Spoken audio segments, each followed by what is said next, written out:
Laredo, take us out. Take her out.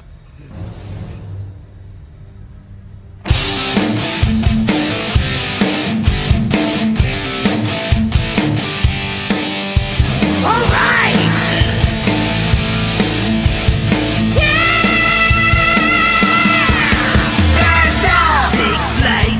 Every Friday night, join the fun and let's go OffWorld. Geek out with us live, where the nerdiness will thrive. Buckle up and let's go OffWorld.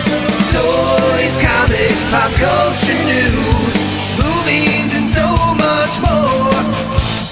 Matthew, Jesse, Curtis, and Sean are your guides on this fun-filled tour. Blast off! Take flight each and every Friday night. Join the fun and let's go OffWorld. Let's go OffWorld. Let's go OffWorld.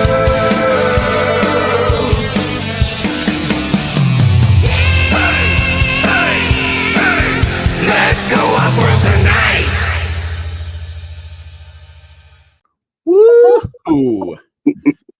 Welcome to another episode of OffWorld. Hell yeah. Let me it is brought to you by the blackness that is Alexander Deshaw.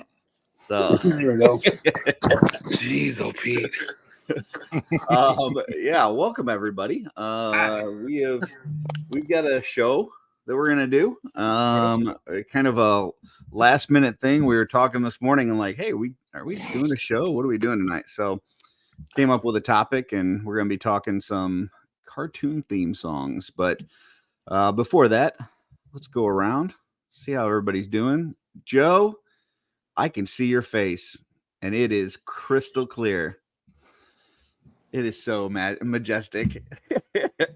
Well, thank you, Curtis. I appreciate that. I got an internet upgrade today, so I am ready, more than ready to go OffWorld.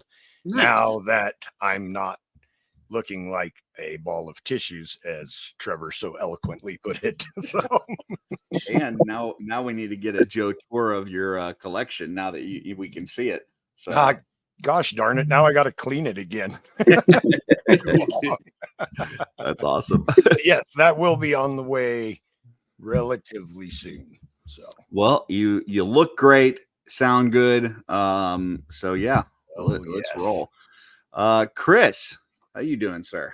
I'm doing good. I'm happy to be here. You know, looking at Joe, this is like, I remember that first time I watched something in 4K, you know, It was like, whoa, this is amazing. So that's Joe in 4K tonight, right? Yeah, it's kind of like the first time seeing your wife naked or something. It never gets old, ever. That's a hell of a compliment. Thank you, Curtis. You're welcome. Alexander, how you doing, sir? I'm here. All right. Let's start. Yeah. It's a start. Okay. Well, we're happy that you're here, Alexander. Absolutely. Let's see who we got in the chat. We got Dave working out there, V-Dog, Wholesome Warlock. Wholesome Warlock is at the Maryland Toy Expo right now. So have fun this weekend. Dylan, Legends Collector 1321. We've got Blake, aka Recon Rage. Blake, check out Sunday's show. May have a show selection that might be interesting to you. We've got Guaisagwe Echevarria. Jeff Evans is out there, and we got Stephanie Ork and Schmerberger. So, Greg. Yeah. Thanks everybody for showing up. And I'm so excited about Joe's internet that I'm going to have him go first with any toy pickups this week. Just because this is going to be the first time that we're able to actually see Joe's toys and not just have him describe it. Yeah. Right. So, well, that's good. Well, I'm going to start with some small items just to show off that they can be seen. Ooh, all right. Whoa. Some swig heads. Nice. From Joe Suter. So I'm excited for that. That's what I talked about last week. I'm going to be working on some custom I want to have a swig in every faction. Some of them are going to be in disguise. So when I get around to Nice. doing that, there will be some good posts coming, hopefully. You're gonna get some Blue Shield soldier swigs. You know, I don't want to spoil anything, but there will be some fun ones coming. Gotcha. If everything goes according to plan. All right. And then so I was when I put my Aesopidian together, are you supposed to take them apart to heat them up? So Yeah, that put them in your coffee mug with some cream and sugar. Right. So when I Yeah. went to pull his head off, I caught his little necklace and absolutely destroyed it. Oh, all right. I snapped the cord and it went flying, and I have no idea. I couldn't find it. So I just went ahead and ordered another Aesopidian. I figured it wouldn't hurt to have these extra wonderful parts available for sure. to use for other, for customs and things like that. So I ordered that. And then my extras from the Outpost Saxius showed up. So I got myself another miner. I got to build a whole crew and add a foreman, and got plans. He doesn't look that young. He doesn't really, but mining is a hard job. It wears on you. Oh, okay, gotcha. Only 25. So Nice. and then I self another dragon because I want to have one in with my mythic legions. So one for and one for mythic. So and Sweet. that was my hauls for the week. Beautiful. I don't know if they're exciting, but they're exciting to me. So They are. I should be getting my Zaxius soon, and I'm super excited for it. Especially those red jets, and the miner too, because I'll be honest, it looked kind of bland when I first saw it, but everybody I talked to that's either have it in person or have seen it in person say that the paint job, it's not just a flat black. It really does kind of pop in when you have it in hand. So can't wait to see that one. So yeah, that would be accurate information. Can confirm. Beautiful.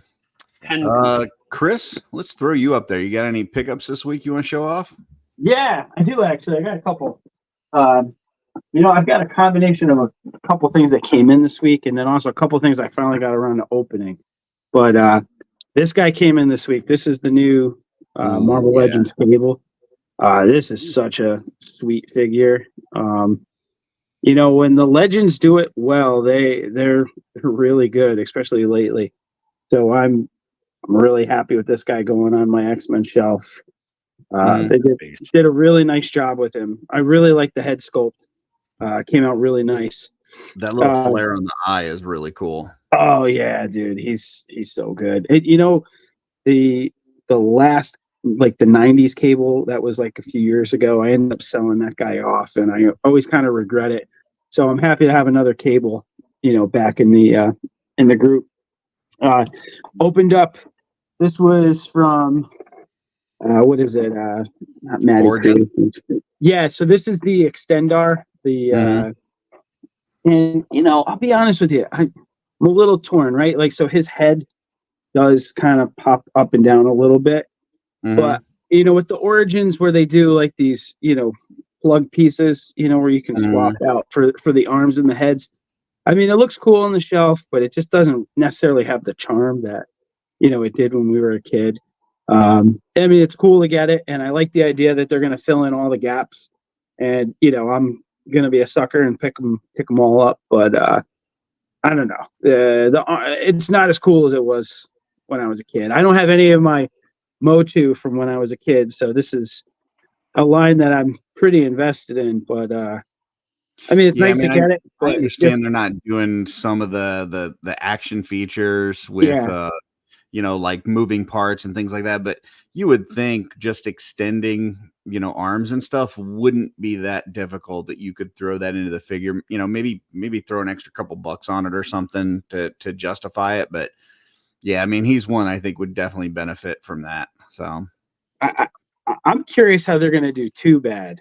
Eventually they're going to have to get to Too Bad, and because they seem really cautious with sort of going outside of the size of the molds of the standard figure. So that Yeah, I think they did that though with the TMNT turtles, right? Didn't they have like two? They've got two some headed bigger ones? ones. Yeah. Yeah. The last thing I got in this week, I don't know why I'm doing this. I haven't opened this yet though, but this is the new Voltron 40th anniversary blacklight. You know, it's got like 60 sounds. I still have to open this. My kids saw this and they're like, Voltron. Well, I don't know if I'll be able to track down, you know, the other lions, right? The the red, the green, the yellow, and the blue. But Right. I saw this go up on Target and free shipping with the red card, and I was like, let me grab it, and if I can find the others, then we'll complete the Voltron. I don't have anything Voltron. I had just the pilots as a kid, so that was kind of cool. And then Joe-wise, I finally opened up a couple things. So Metalhead, this dude is ridiculous. Oh, nice. You know, all of the blast effects. You know, I was a big fan of the Deke cartoon as a kid, so this guy got a lot of playing time with me when I was a kid. It's nice to get a classified version, and then this thing is impressive. I have to share this. So this I've had, I don't know, maybe 2 weeks or so now, but I just finally opened it up this week. This is the MMS, fully articulating. It's so big. Like it looks awesome. Like if I had just started collecting Joe now, I'd be like, oh, these are amazing. These are all centerpieces, right? But I've got so much stuff already. I'm getting nervous because this takes up so much real estate that in a Billy, it does not fit hooked behind the hiss well. Like you could wedge it in there, but it doesn't work. It's so big. Yeah. So I don't really know. I've got some stuff I've been kicking around as to how I'm going to display this stuff going forward. And, the plastic is so thick. They do such a good job on this. Nothing on here is cheap. Missiles. Yeah, the missiles are big. The tires are rubber. I mean, they're knocking the stuff out of the park. But I'm getting really nervous on size. I don't know. If I continue bringing stuff in at the rate that I am, I have no idea where the stuff is going to go. So it's a really cool piece. I'm probably not going to stop buying any of this stuff, but I'm going to have to figure something out. Something's got to go. Well, when you mentioned Voltron, I wanted to pull this up because I saw this on Big Bad's toy store popped up the other day, and it's the Playmates one, and it's $109 for the whole set. Yes. And I mean, it's 16 inches. So obviously there's ones out there that are bigger. There's ones out there that are more detailed. To me, this looks very reminiscent of the original set, but I mean, it's got like, they break down into the lions. I would imagine just from the design, it looks like the heads shoot off on the arms. Like it's the whole shebang, and $109 is pretty cheap. I mean, typically when you get one of these sets, it's like $300 plus. Yeah. So I'm not sure why it's so cheap, but yeah. That is this. So that is a set that after my dumbass bought the black one, they then posted where it comes with all of them. And I don't think it's actually a price break, because I want to say the 4 lions are like 20 or I think they're maybe $20 each. The black one's like 40 or something like that. Yeah. So it doesn't make it cheaper. It just makes it much easier. And for some reason, I elected to go the tougher route with trying to complete that thing. I haven't gotten any sniff of the other 4 lions. The black one is the only thing that went in online in my area. But I was just in Target with my boy. That looks cool in box too. I know that one of my Targets has all the 4 lions. Oh, really? Oh, so maybe they're coming. Maybe Like I said, I was just at my Target. Oh man, it was a depressing sight that thing was. Chris, You know, Chris may need you to make a toy run, Alexander. Sounds like it. Yeah, I mean, I was trying to talk myself out of this. I'm like, that's too good of a price. There's no way that this is real. And I keep looking at it and I'm like, I don't see why it's so cheap. But I mean, how do you not buy this for $109? Like, I don't know. and it's got like 60 sounds in it, dude. So you know, and you know, it's all these accessories and all the stuff from the cartoon. You know what? And that fits in with tonight's episode, right? I mean, you hear a couple notes of a cartoon theme song, and it's just got, you know, so much that it just floods back, you know? So yeah, that's how they got me with that. Rob says it's very Fisher Price plastic. So maybe that's I mean, I'll be honest, if I get it, I'm just going to put it together and I'm going to put it on a shelf and not touch it. So as long as it looks good, I really don't care what it feels like. But yeah, I don't know. I think that's too good of a price to pass up. Yeah. That's all they got me. All right, Alexander, let's see what you got going on. Didn't really pick up anything. The last thing I really picked up was the Figura Obscura, and that week I ended up getting that the sarcophagus from the NECA mummy set. Yeah. And the mummy from NECA and the Michelangelo mummy.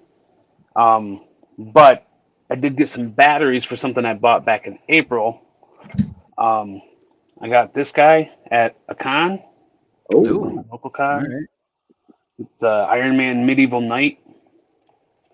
But he lights up. But I gotta do this real quick. I wasn't really prepared. Sorry. Hold on. So you gotta like take them apart, light it up, and then put it back together. Yeah, it's kind of a pain in the ass, but I can. They've been doing some of those now where they just make it like a little magnet thing, so that you just like rub over it and then it lights up. Those are really nice because then you don't have to take them apart and stuff. But his eyes are supposed to light up, but I don't even know if you can see the blue.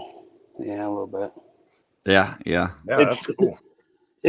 It's I don't know. It was like $50. So I was like, yeah, I'll pick it up, and I just didn't buy the batteries until this week. So yeah, he goes up on my Leodicius shelf. So that'll work. Yeah, Cool. no, that's all I got. Is that like 1/6 scale, Alexander? No, it's 1/12. It's like a 7-inch figure. Gotcha. This is him next to Meathead. Oh, there you go. Yeah, Hey, right on. Yeah. that's fairly tall. Yeah. But Cool. yeah, that's all I really got. All right, so I'm waiting on a bunch of figures to show up, and they did not. I have some stuff coming from Entertainment Earth. I got some stuff coming from Big Bad Toy Store. Some stuff coming from Amazon. None of it showed up. So I had to dig into my emergency stash. And I'm sorry to say I had to completely wipe out my emergency opening stash. So what you see tonight is stuff that has been sitting in a pile, break in case of emergency. Tonight is the emergency. All right. So Curtis's pile of toys. yes. And I have zero emergency stash now. So if that other stuff doesn't come in next week, I got nothing. Oh man. So the first thing I had, and I think what I was waiting on is, well, I'll tell you in a second, but is the Marvel Legends Angel figure. Yeah. And this thing is really cool. I think why I was waiting on this is because I've got this whole X-Men display set up and I don't know how I'm going to fit him in. I may actually try to run some wires from the ceiling or something, which I don't know if my wife will let me, but we'll see. But yeah, he looks really cool. And I like the wings. It's got like two extension parts on it. So it's only one articulation point here, but it's like one wing, second part, and a third part. And then where it connects to the back, it's not just a like on the Mythic Legion wings, it's just kind of there's a hole, there's a the hole is kind of like a softer plastic, and then the peg is a harder plastic, and you just kind of wedge it in there. sometimes it fits well, sometimes it doesn't. Sometimes you get some floppy wing action. This has actually got like some tension in it, and it like clicks. So when you pop it in, it actually like clicks in. And I really like it. It's got a firm, like this thing isn't really going anywhere. Like you can pose it and everything. It just stays wherever you got it. So I think they did a really good job with that. And the sculpt looks good. The paint job is really good. He came with a couple extra hands and came with a really weird smiling face that I'm not going to use. I don't know if that's going to show, but it's like, maybe no, there, kind of. Anyway, it's like really creepy weird, and I'm definitely not going to use that. But yeah, so he's cool. Then this thing's been sitting over in my emergency stash for like, I don't know, 6 months. Wow. It's the Zez-Ray, X-Ray, Z-Ray, whatever Ray, Rhino thing that they had. Was it the LA Comic-Con one? And he's pretty cool. There is couple issues that I would have. Number one, like, for the like the articulation, snobs out there that want the like butterfly joints and all this and that. But then you got like this part here where the joint doesn't match the rest. Like they didn't color code it correctly. So it kind of breaks it there. And then you see like with the knees, like it just looks, I mean, I don't know why you need a double jointed knee on this guy. It's not like you're going to try to get him in some ridiculous pose. Like he's a big hulking guy, but yeah, I don't know that was necessary, but, and his head, like I'll show you the articulation on his head. It goes down that far and up that far. That's as far as this thing goes. Like that's it. And if you try to go up any higher than that, it pops right off the neck peg. So he does have an articulated jaw, so that's kind of cool. But yeah, his head, like literally, that's it. It doesn't really go any more than that, which kind of sucks because you really want to have him kind of like charging and like have his head kind of up a little bit, but yeah, you can't do that. I will say his skirt piece is awesome. I love this thing. Like it's kind of 2-layered. So they got one layer of the straps underneath, and then they got the straps over top of it. This thing is done really well. The back, they've got like these like green splotches that like whoever painted it, they just kind of slapped on some green, and it doesn't look great in the back. But the actual sculpt of this waist piece and the loin piece is really cool. I like that a lot. And then he's got this big old hulking weapon. That's more of that. I wish we'd get some stuff like that with the Mythic Legion ogres. Just some clubs, spikes, stuff like that. The wraps on his legs, like if you pop his feet off, the wraps do slip over it and come off, so that's cool. And then he does come with these alternate, I don't know if I'd call them hooves or like it's still got toes, but it's like a 3-toed weird hoof kind of thing. So yeah. I don't know. I'm not using those. And then it's got some alternate hands. But yeah, it's pretty neat. I'm going to probably just throw it in with my Fury Clan and, make that work. So right on. But yeah, he's fun. And then, I got a Silverhawk that I opened, and this was in my emergency stash. It's molecular, and I was not super excited for it. And you guys know I've talked at length about my feelings on the Silverhawks line. I feel like Super 7's really mailing it in and just giving us the bare minimum because they know that us, Silverhawk cucks are gonna, pay whatever and get this stuff because we need it in our collection. That all being said, this thing is fun. This molecular is really cool. He's so weird and funky, and he's really tiny. Like compared to like the transformed Monstar, like the transformed Monstar is like twice as tall as this thing. So he's like really small. He only stands about 6 inches compared to, like 7 inches or, 12 inches, depending on what the other figures are. But yeah, he's really cool. And I love they gave him this this hand here that's got like a bent wrist joint. Let me show. There's another one here. So I don't know if you can see that, but it's like bent so that he can do this like pose thing from the cartoon where he would, transform. And I think it's really cool that they thought to, do that on it. He's got 3 heads. I've got the kind of angrier head, and then there's a neutral, and then there's a weird smiling one that's like super creepy. He's got multiple hands. He's got this tar thing that you can shoot out at the Silverhawks if you want.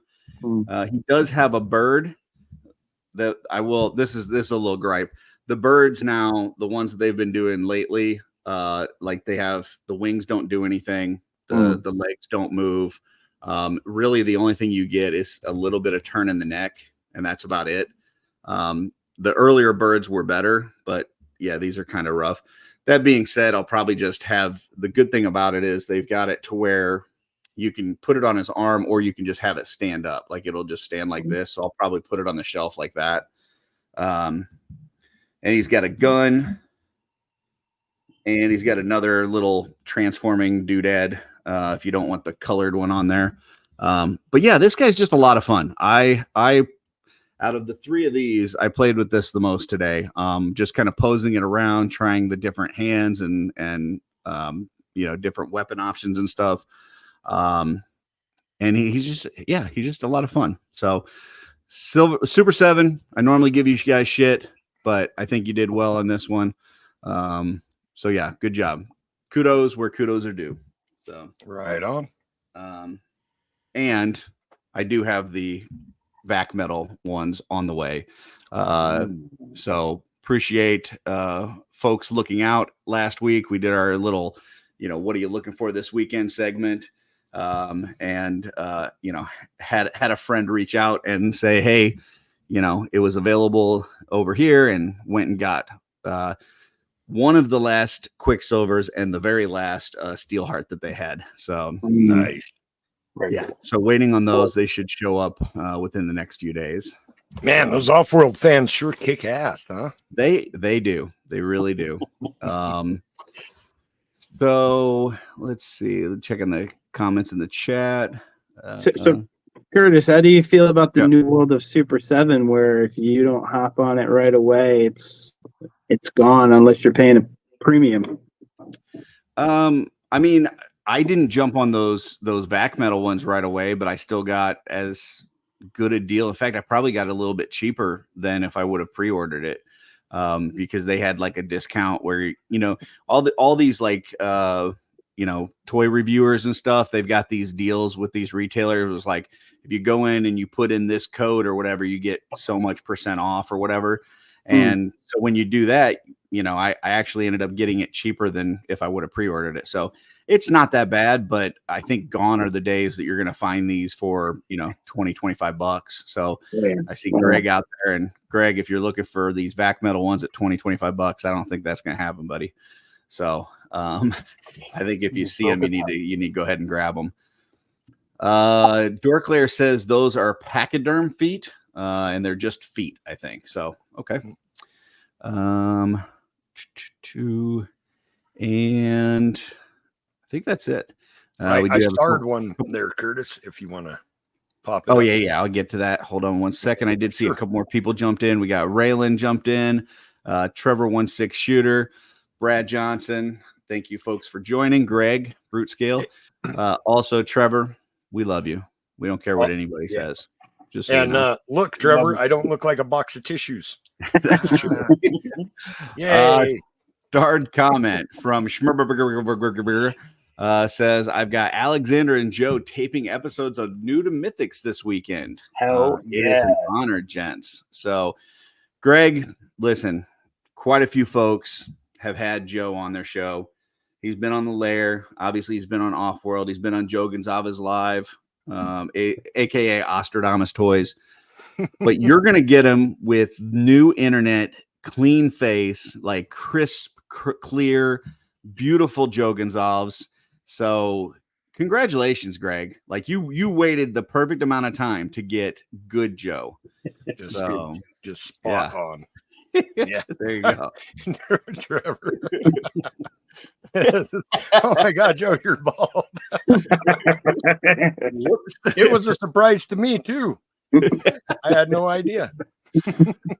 Beautiful, beautiful. Okay. Well, also the water to my swamp cooler, the line broke today. So it's like 110 degrees in my computer room. So yeah, I wasn't wearing a hat today. So. Gotcha. All right. Well, I think we're going to go right into our main discussion topic. I think that we should talk a little bit about the HasLab. Oh, okay. That's fine. Available. Yeah, we can talk some toys. I guess toys are cool. Well, let me let's see. Do you have it pulled up so we can share it? Yeah, let me see here. Hey, all right, I did it. Beautiful.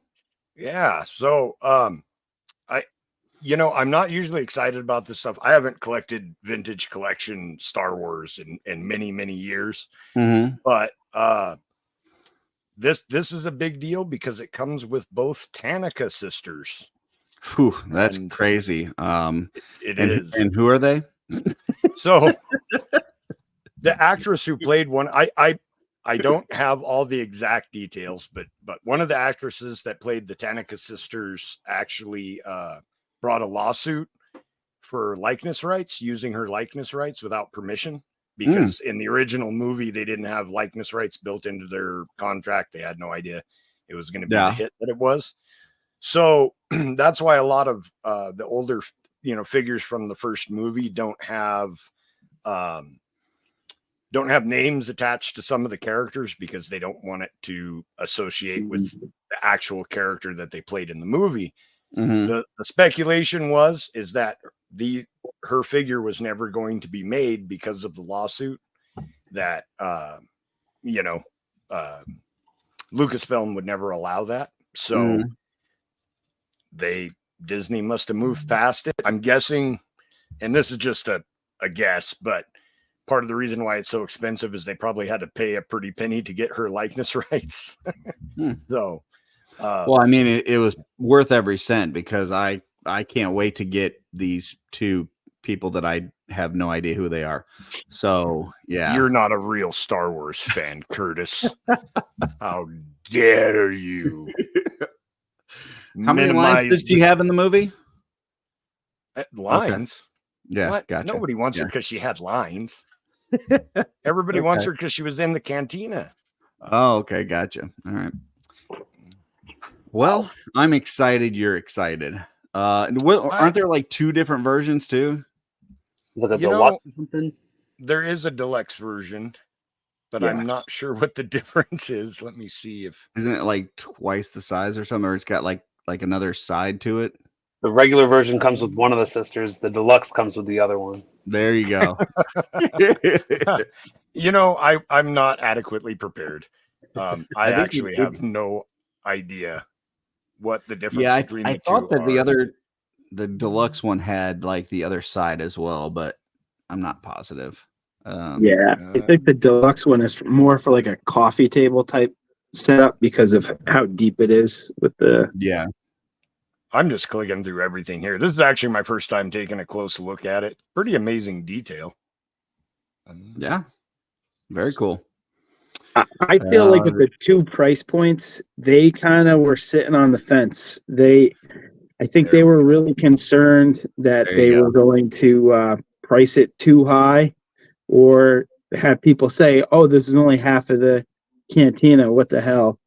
Dorklayer says the deluxe comes with 3 extra alcoves, which you see now on this picture, to where basically fills in that other side. I would think that I don't know, unless you're going to be looking down on your display, I would think that you would probably not want that other side so that you could see into it. But I don't know. For those, some people said that they backed it in the chat. Let us know. Did you back the $500 one or the $400 one? So, but yeah, it's cool. I mean, it's got a lot of accessories and stuff, and I mean, I'm not a Star Wars guy. This is a 3-inch scale, right? Or 3 3/4 or Yeah, whatever. yeah, the Okay. vintage collection. Yeah. Gotcha. Kind of glad I don't collect that because I'd be all over this. Yeah.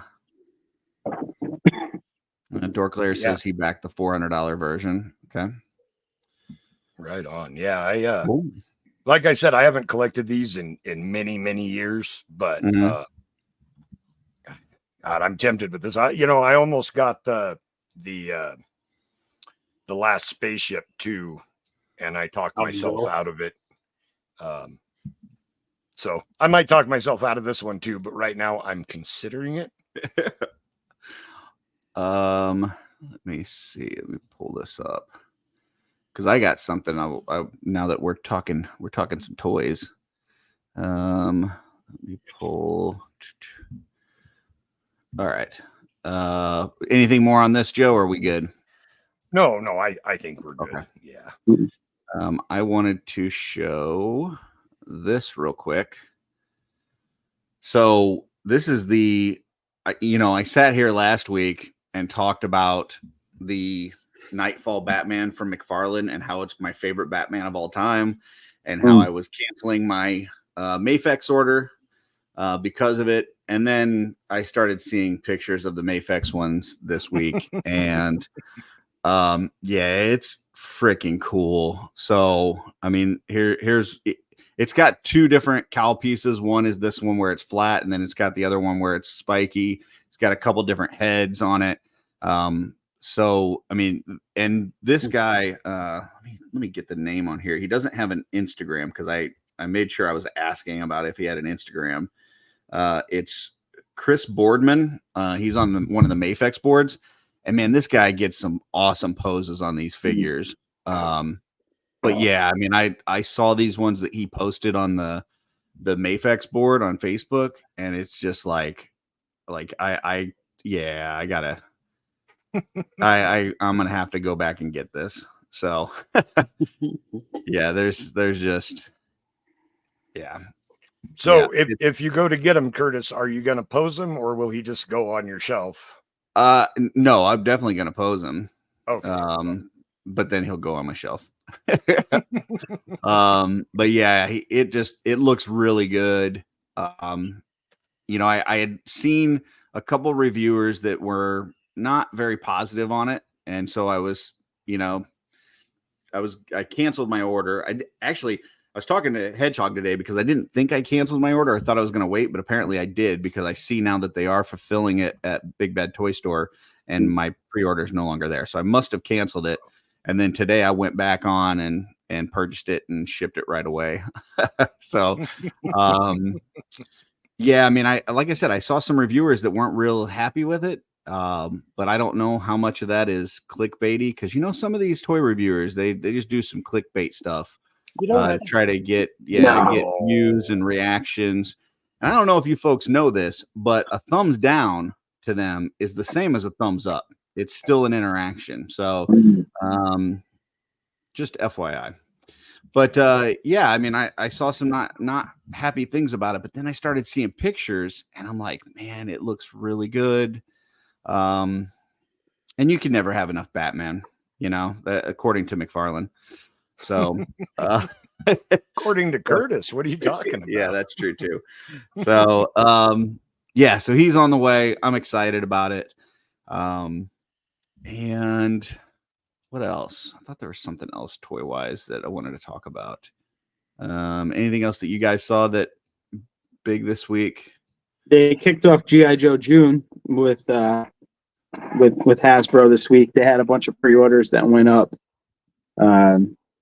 So anything you're super excited for? Pre-ordered all of it, but there's a couple more of the Mad Marauders. That was Slaughter's Marauders, so they've got another Slaughter coming out. He actually comes with an itty bitty ditty bag, cloth duffel bag. Then they got a Lowlight and Spirit. They showed us teases for Dial Tone, which I love the 80s look, but he's got the giant backpack phone when nowadays we have smartphones that are super small. That part doesn't really translate. Then they have a Saw Viper, who's infamous in the comics for having killed a whole bunch of, famous Joes. What else did they show us? The Stinger, we knew that was coming, after the Vamp, Stinger. I'm excited about that. The version 2 Storm Shadow, Iron Grenadiers, Alpine, and Iron Grenadier Bat. Oh, yeah. That's cool. Yeah. And what are you getting, like 80 of these? So I did 6 Iron Grenadiers and I did 3 Iron Grenadier Bats. Oh, I thought you got like 80 of each bat. This is the struggle, right? Like I've already got so many bats that I don't know. This is I will say one neat thing though is the Iron Grenadier right there in the middle of the screen. Yeah. That is not a classic look. That's actually a look that came from the G.I. Joe Collectors Club in 2012. They did a gift set called Operation Bear Trap. It was the October Guard versus the Iron Grenadiers, and this was the first time they had them in more of like a formal, like trench coat type look, which also I feel like looks very video gamey. Was it Fallout? One of those games had something that had a look, like that. It's a very like World War II German look, like stormtroopery type look, right? It looks like those like sci-fi movies that they'd make in like the 70s where you would have like kind of what if the Nazis won, and then it was kind of like the Nazis in the future, like what they would look like in like with higher technology and stuff. It kind of looks like that. Yep. Okay. So those are pretty cool. Let's see. Ferret. I don't see. Oh yeah, they did three classic carded figures too, right? Who did they do? They did the Cobra Commander, which is essentially the same Cobra Commander that we got with the Hiss tank, except he got a chrome faceplate and he doesn't have the Mickey Mouse logo on his chest. And then there was. Is that not up yet? Because I don't see that one. No, that's gonna go up, I think, next week or the week after. So this is another big piece of news though, so Emily wasn't on the live stream. She's still sort of on the brand. My understanding is that she's like the marketing lead for like the collector focused brands. And BMAC, who was on Transformers, I guess in January, he came over to the Joe brand. So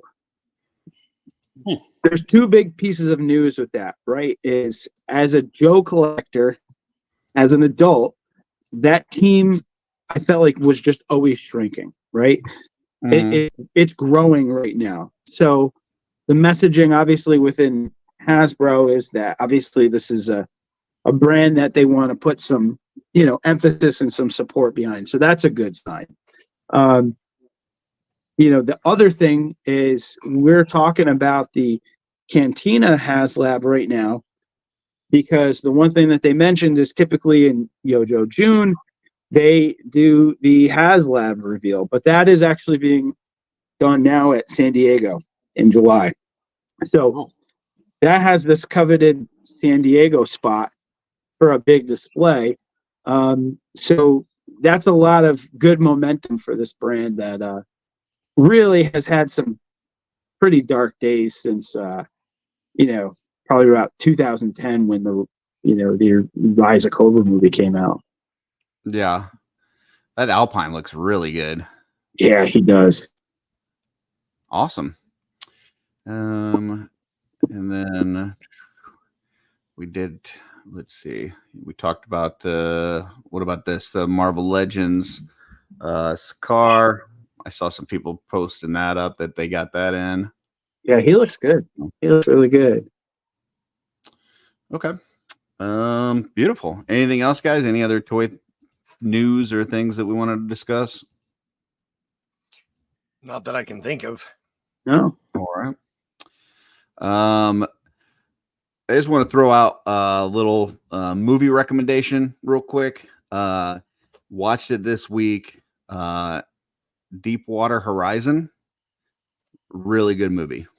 I don't know if you guys have seen that or not, but very intense. A lot of emotions.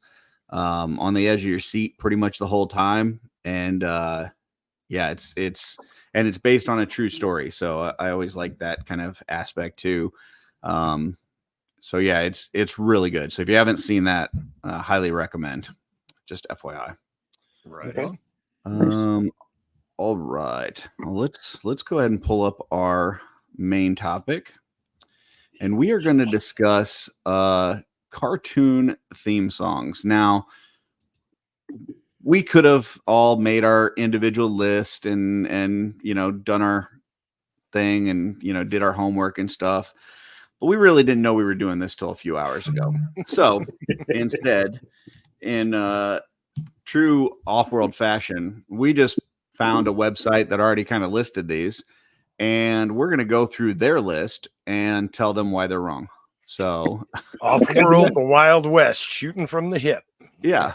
But I did just accidentally close the window, so I got to go back. But yeah, we're going to take a look, and they've got 40 on here, so we'll take a look. I think there's some honorable mentions that they don't list, and there's some on there that I've never heard of before. So, but here we go. All right.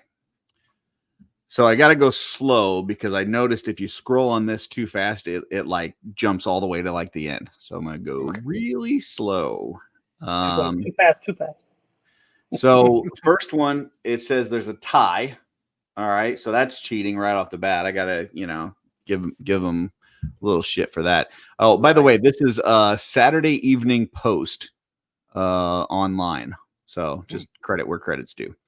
And this is from March 30th, 2020. So anything from the last 4 years, not going to be on there, just FYI.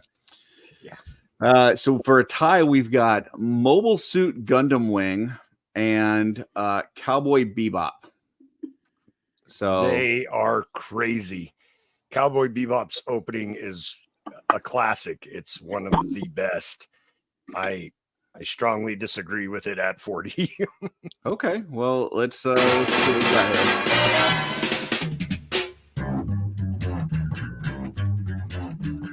I think it's time to blow this scene. Get everybody in the stuff together. Okay, 3, 2, 1, let's jam.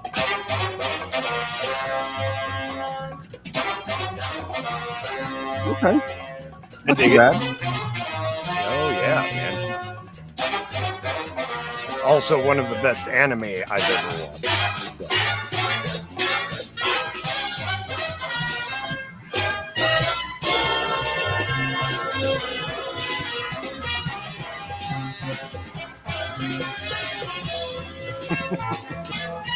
Hopefully YouTube doesn't shut us down for listening to Well, that's what I want to play too much, but yeah, I mean, it's all right. It's a little bit of a bop. I mean, we don't want to get hedgehogged.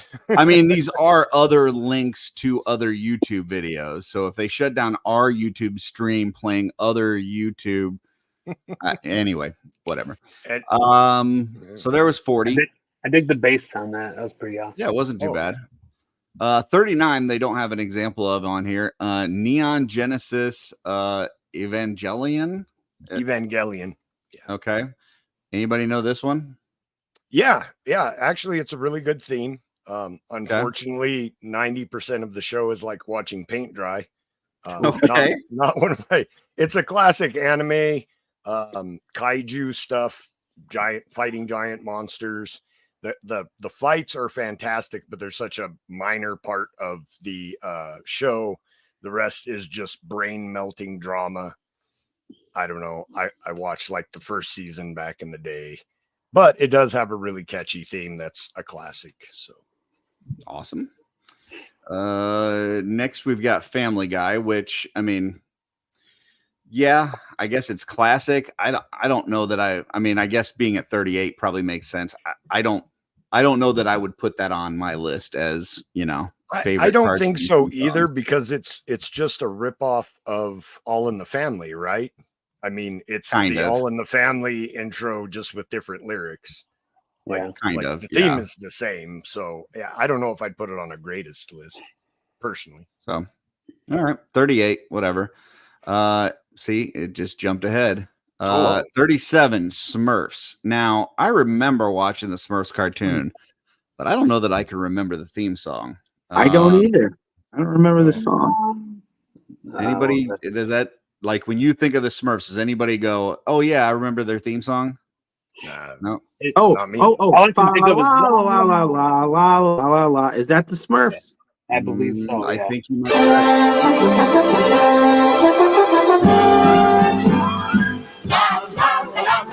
Sing a happy song. La la la la la. Smurf the whole day long.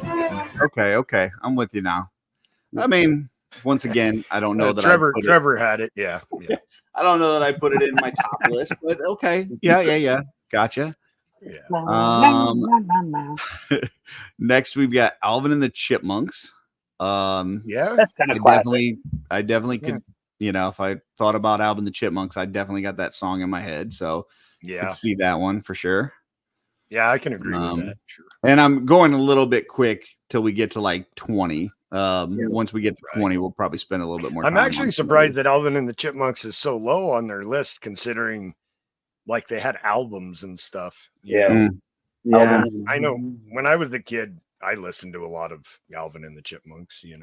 So They've got the Simpsons on here, which once again, I don't know that I would put it on a top list, but I mean, the show's been going on for forever. I just don't know that it's a classic intro, but I don't know if the song is a classic theme song. Well, it's really just instrumental, pretty much, right? Except for the beginning where they say the Simpsons. Yeah. So yeah, I don't know. Popeye. I mean, listen, that's definitely a classic. So I mean, everybody knows Popeye. So, Yeah, I wouldn't have thought of that just off the top of my head, but now that seeing it, yeah, that is a good one. Next we've got, man, it just jumped ahead again. You guys don't look. All right, here we go. 33, Darkwing Duck. Now, I think this should be a lot higher. Top 10, easy. This is insane. Yeah, Darkwing Duck theme song is top notch. I'm with you. Definitely top 10. Mm-hmm. Alexander, Chris. I agree. Oh, this is a top 15 easily. All right. Well, I'm gonna play a little clip of this because I just gotta hear it now. Yeah. Darling Duck of mystery, Chippy and the right swoops out of the shadows, darkly of the night. Somewhere some villain schemes, but his number's up. 3, 2, 1. Darkwing Duck. When there's trouble, you call me. Where's the Super 7 Darkwing Duck line? Let's get dangerous. Darkwing Duck. Darkwing Duck. Cloud of smoke and heat is the master 33. No way. No way. Cunning mind behind the shadowy disguise. Nobody knows for sure. Bad guys are out of luck. Here comes Darkwing Duck. Look out. When there's trouble, you call me coming. Darkwing Duck. Let's get dangerous. Darkwing Duck. Darkwing Duck. Yeah, that 33 is a crime. yeah. That's come on. What are they thinking? I'm sorry, Saturday Post, but you guys are crazy. So all right. Let's see. Next, slowly. Avengers Earth's Mightiest Heroes, 2010 to 2013. I didn't even know this existed. Like, this is something I've never even heard of. You guys know what this is, or have any remember this at all? I don't. I mean, somehow this is better than Darkwing Duck, so I'm interested to see what this is. But yeah, so we'll play a little snippet of this.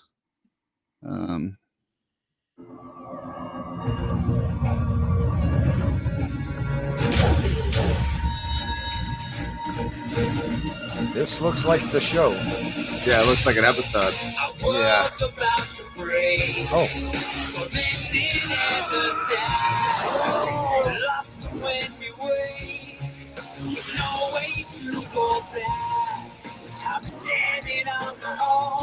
I'm sorry, that's not better than Darkwing Duck. I don't know. No. Maybe But it's a good show.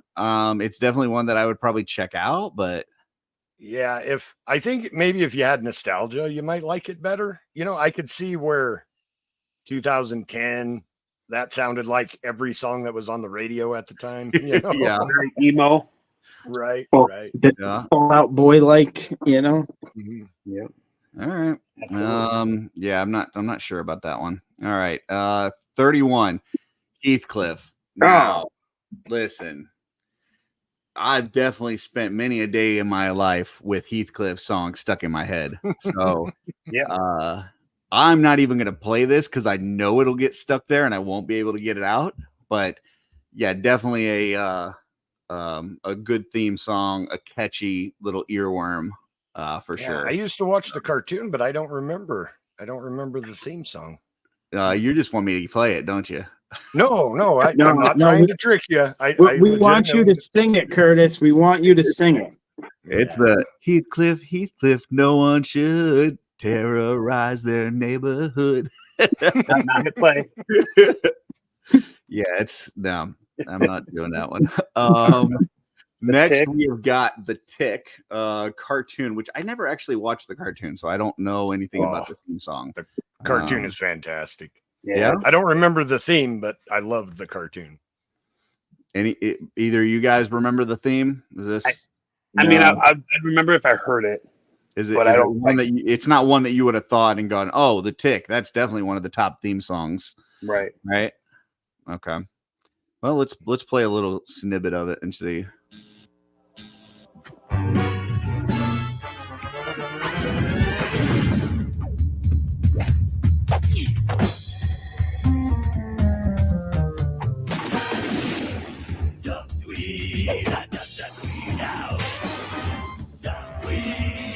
I do remember hearing this.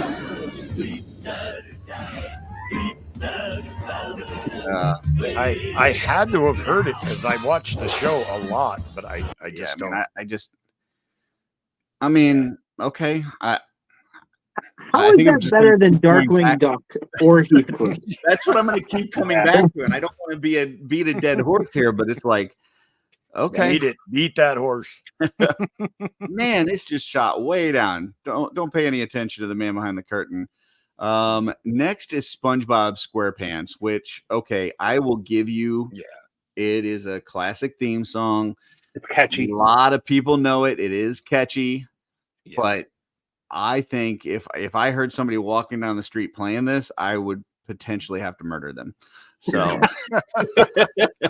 I don't know. Just the beginning, "Are you ready, kids?" You know, Yeah. that's just classic though. And And my kids loved SpongeBob, so I got to hear it I'm a 100 tripper, million dude. times. All right. Well, there you go. 29. Now 28. I will say there are a couple different theme songs that I play as my ringtone, and this is one of them that I rotate through.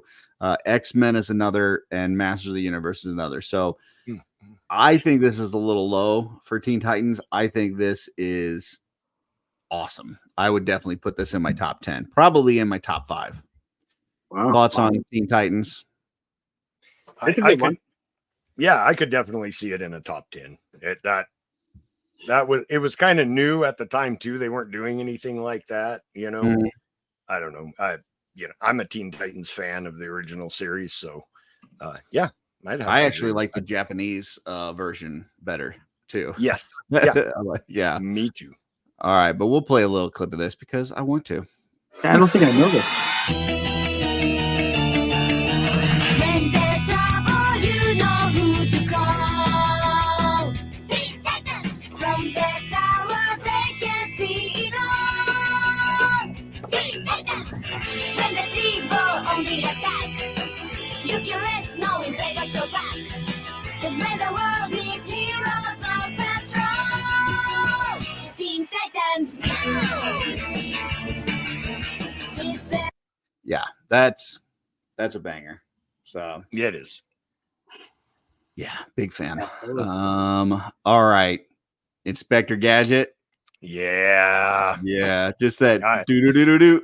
I mean, come Well, on. That's yeah. Well, they took the classical piece, right, in the Hall of the Mountain King and Yeah. turned it into a theme song for a cartoon. Yeah. Definitely one of my favorites. Yeah, Inspector Gadget's so good. I Yeah. guarantee there's going to be some higher than this on the list that I'm going to be like, now this is going to be the new Darkwing Duck. It's going to be like, how did that beat Inspector Gadget? I just want to play a little clip of this, just a little bit. Sure. So. Retro junk.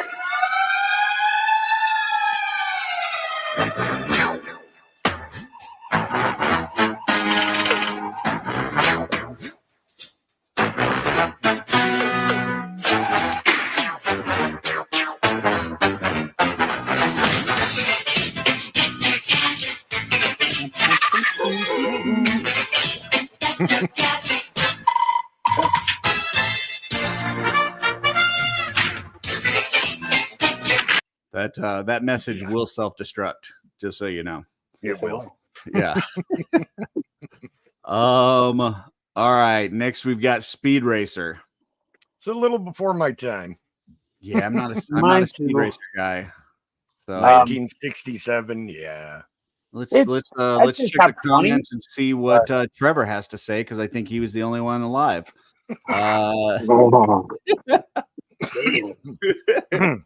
Nope, nothing yet. Yikes. I mean, I've heard the song. I definitely would know it if somebody played it, but Go Speed Racer, go. I don't know that I would put it on my list, but okay. I'm not gonna fight it. All right, Hong Kong Phooey. Yeah. Before my time, but I know it. Yeah. Did anybody have Hong Kong Phooey on their list? I wouldn't have thought of it, but now that they mention it, it is a pretty good theme. Yeah. I'll be honest, I never saw Hong Kong Phooey, and I Really? don't know that I could. Yeah, I don't know that I've ever heard the theme song. So we'll play a little snippet.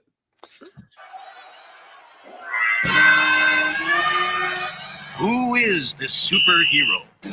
Sarge? No. Rosemary, the telephone operator? No. Henry, the mild-mannered janitor? Could be. Hong Kong Phooey, #1 super guy.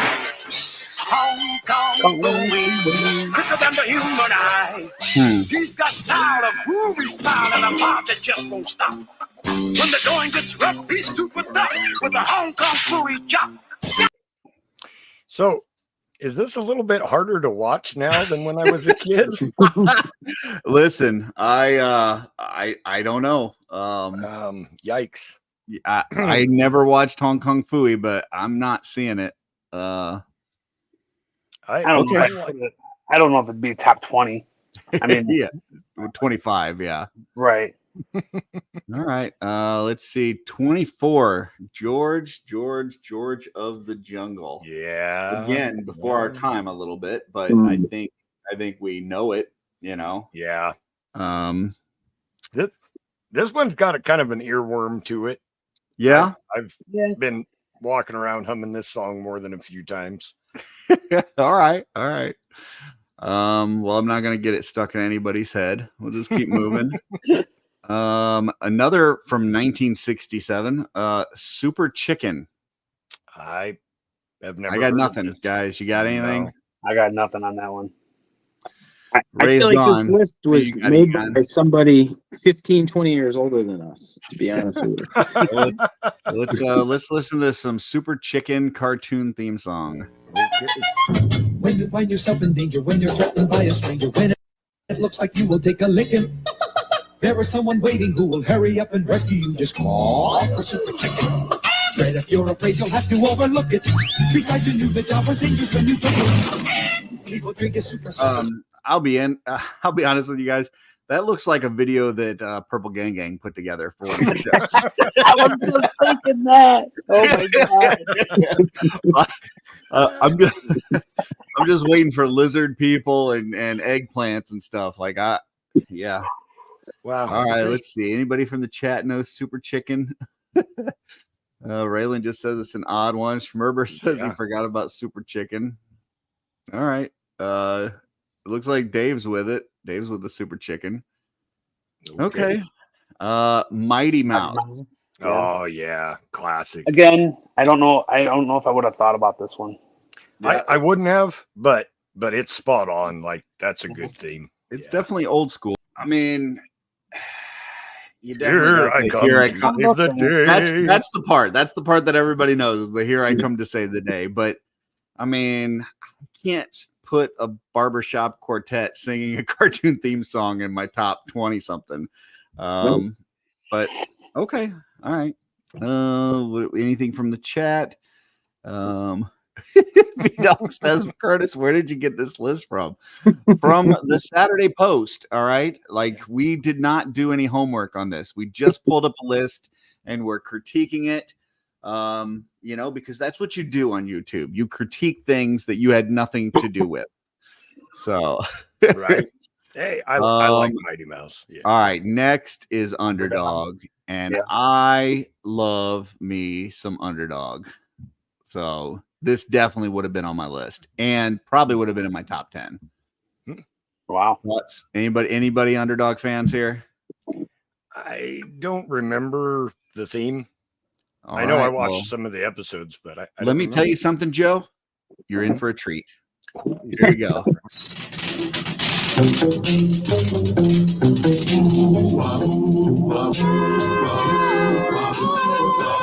When criminals in this world appear and bring the laws that they should fear and fight through all who see or hear, the cry goes up both far and near for underdog.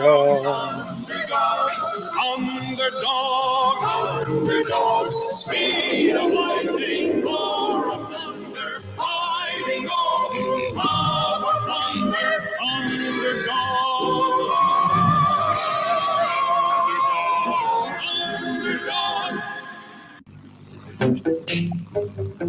All right, listen. It's no Darkwing Duck, but I have fond memories of Underdog. I think it was kind of like Joe listening to Hong Kong Phooey or something. Yeah. Better memories than what it really is, but still. Let's see. We got Raylan says Underdog. Yes. Trevor says I liked Underdog. All right, let's see what we got next. We are breaking into the top 20, guys. All right, we're halfway through this list. And this is where it's getting serious. All right. That should have been way higher. Yeah, I thought this was going to be number one. I'll be honest. I thought this was definitely going to be number one. Wow. So, I got an idea before we get into the 20. Yep. What would be your three that have to be on the list, or the list is just total crap? So what are in the next 20? What are three of them that you absolutely positively need to have on there? And if not, this list is total bogus. I mean, X-Men animated series definitely has to be on there. I agree. I would have said probably DuckTales and Darkwing Duck. I think would be my three that I would say have to be on there. I don't say this very often, but I completely agree with Curtis. Wow. Yeah. So, and we've seen two of them so far. I would imagine X-Men's on here somewhere. So, but yeah, I don't know. What about you guys? DuckTales. Okay. Gummy Bears. Oh, that's a good one. I like Gummy Bears. And I don't know if it would really be on this. It's not technically a cartoon, but Fraggle Rock. Yeah. Gotcha. Well, Trevor brought up Banana Splits, so yeah, getting into the woods a little bit there, but it's not bad. What about you, Chris? So I feel like Gem needs to be on the list. I know it's a girl's cartoon, but that to me was one of the better 80s theme songs. It's funny, I asked my wife earlier tonight, I'm like, what were your favorite? She's like, absolutely number one, Gem. So I agree with her. That's got to be on the list. She's truly outrageous. Flintstones needs to be on the list. Oh, okay. Yeah. You know, I loved G.I. Joe. I would like to see G.I. Joe on the list. Funny, I think Transformers doesn't belong on the list. There's something about the Transformers song that just, you know, it almost seems like it's been cut. You know, like especially the end of the theme song, like it doesn't flow well. But yeah, I would say Flintstones and Gem need to be on. I think here. Scooby-Doo should be on the list too. Oh somewhere. Yeah. Yeah. Okay. And Rescue Rangers. That's Chip and Dale for sure. For sure. All right. Well, let's play the people a little DuckTales. Oh man, now this is gonna be stuck in my head.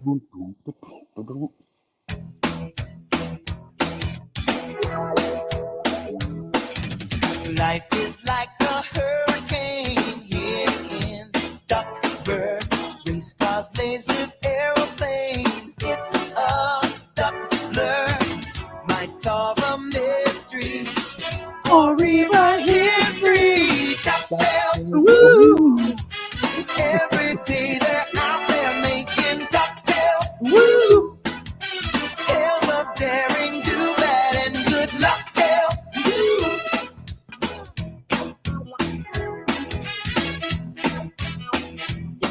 A little bit longer version. Yeah, this isn't like what they would play at the beginning of the show. It's a 3-minute version, so it's stretched out a little bit. But DuckTales for sure. Man, I feel like this would have been my number one. I thought it was going to be number one for sure. Yeah. That's a good one. Let's see. We got some folks in the chat. Jim, Scooby-Doo, Super Friends, Josie and the Pussycats, Mask. Mask is a good one. Yeah. I don't remember that one. All right. We're still in the top 20. Here we go to 19. And or we go back to 31. I don't know. This jumping. But I believe we're professional. This is a professional stream. Was Pinky and the Brain, which is another one I think could have definitely been higher. But yeah, this is a classic for sure. Thoughts on this one, guys? Yeah, it's good. It's good. Yeah, top 25. I agree with this. Yeah. I don't know. I probably would put this in the top 10, but I mean, it's definitely catchy. Yeah. Let's play a little. Gee, Brain, what do you want to do tonight? The same thing we do every night, Pinky. Try to take over the world. The Pinky and the Brain. Yes, Pinky and the Brain. One is a genius, the other's insane. They're laboratory mice. Their genes have been spiced. They're Pinky and the Brain. Yeah, that's a good one. That's a good one. And hey, it's not from the 1960s. So, you know. A little off subject, but have you seen the video where the guy that does the voice of Pinky, where him and Seth Green are reading lines from Star Wars Episode 3?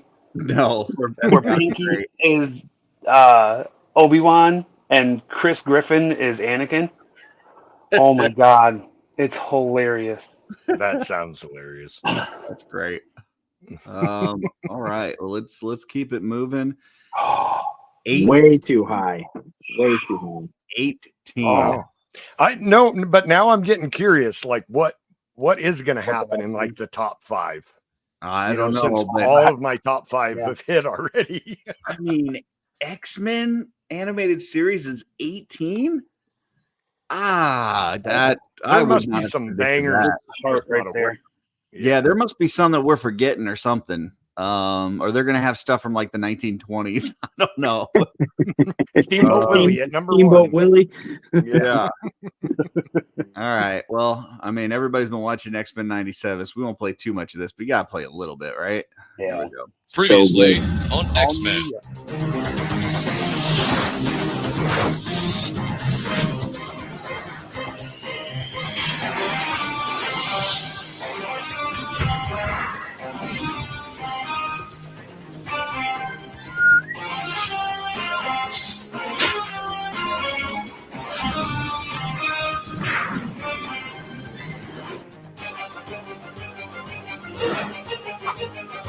stop on Gambit because he's the best. I thought you were going to stop on Apocalypse. No, it's that's not part of the intro. So yeah, good one. I'm very shocked that this is 18. I want to see what the chat says. They don't have any. They're not as outraged as I am. Yeah. So I want to tell you guys, this to me, out of everything we've seen so far, this holds up the best, right? So my younger two are 8 and 9, right? We watched all of X-Men 97 together. Mm-hmm. My 9-year-old is he's a guitar kid. He takes guitar classes. He just the other night showed me. He's like, Dad. He's like, I had to tell the guitar instructor, you have to teach me how to play the X-Men theme song. He's been working on it. Like that. The younger generation, normally the stuff that I show them, they're totally bored by it. They loved it, and they loved that while the theme song was playing, it introduced the characters to them. So they quickly understood who all the characters were. They understood who their names, what their powers were, and stuff like that. This, to me, not only is the best theme song, it's the best opening. But, once we made it through X-Men 97, they were like, yeah, when are they going to make more episodes? And I'm like, dude, they just uploaded X-Men 96. And they're like, what are you talking about, X-Men 96? I'm like, yeah, there's 5 seasons of X-Men 96. So they're working their way through the original X-Men from 92 to 97 because of, and it's the theme song, and obviously X-Men 97, it was really well done, but this to me is top 5 easily. Yeah, that I'm really shocked that this is as low as it is. So we must be idiots. Like there's going to be some that I guess we're going to come across and be like, oh, how did we not think of that one? Or this person is just crazy that put this list together. We'll see. They got a bonus Japanese theme song of the X-Men. I don't know that. Yeah, let's try it. X-Men とは悪の脅威から人類を守り、人類とミュータントの平和的共存を実現するために組織されたミュータントヒーローチームである。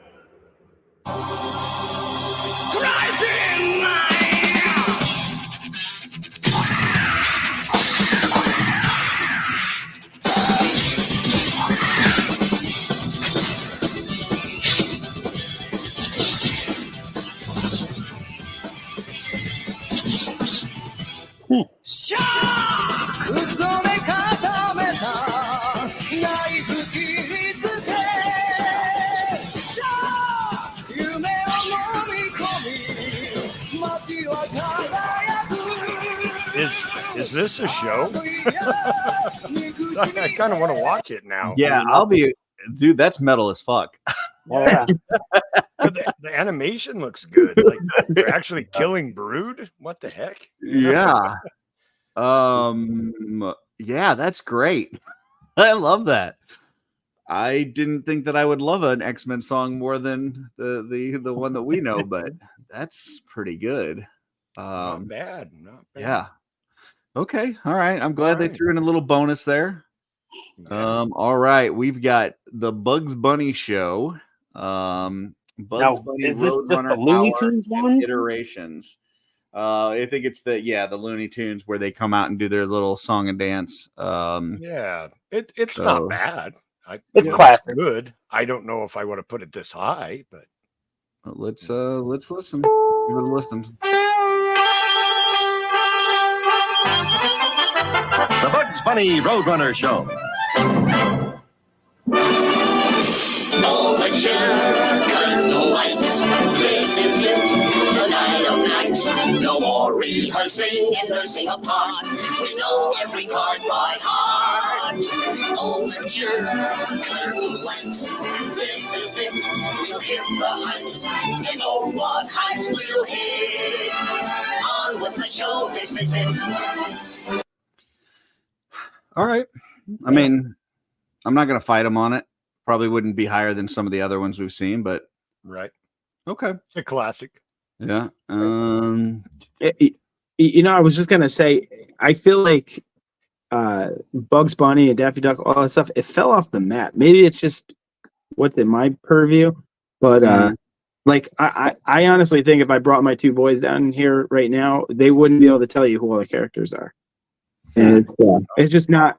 I don't know. It's that Disney got so powerful between then and now. But I mean, outside of what like a Six Flags, I don't know where you see these characters today.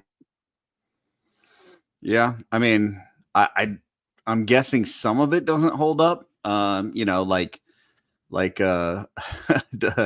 you know, Bugs Bunny cross-dressing to fool Elmer Fudd and stuff probably wouldn't, you know, probably wouldn't hold up today. But yeah, I mean, I used to watch that stuff all the time. Yeah, and it's gone. So Pepe Le Pew got canceled. That's true. That's true. All right, let's go. 16, the Jetsons. I wouldn't even thought of this one, but yeah. Anybody's bingo card? It's a classic theme, but I always disliked it for the content of the beginning. You know, Yeah. he takes the money out of the wallet and his wife just grabs the wallet and zips down. I would have chased her. I mean, that's some BS right there. I'm not even listening to the music past that point. Like, Now, that's is this crossing the adult line. Joe after a couple divorces saying this, or was that kid Joe also feeling that way? There might be a little bitterness. I can't say for sure. Okay, gotcha. You know, who knows? All right, well, let's hit them with a little bit of the Jetsons.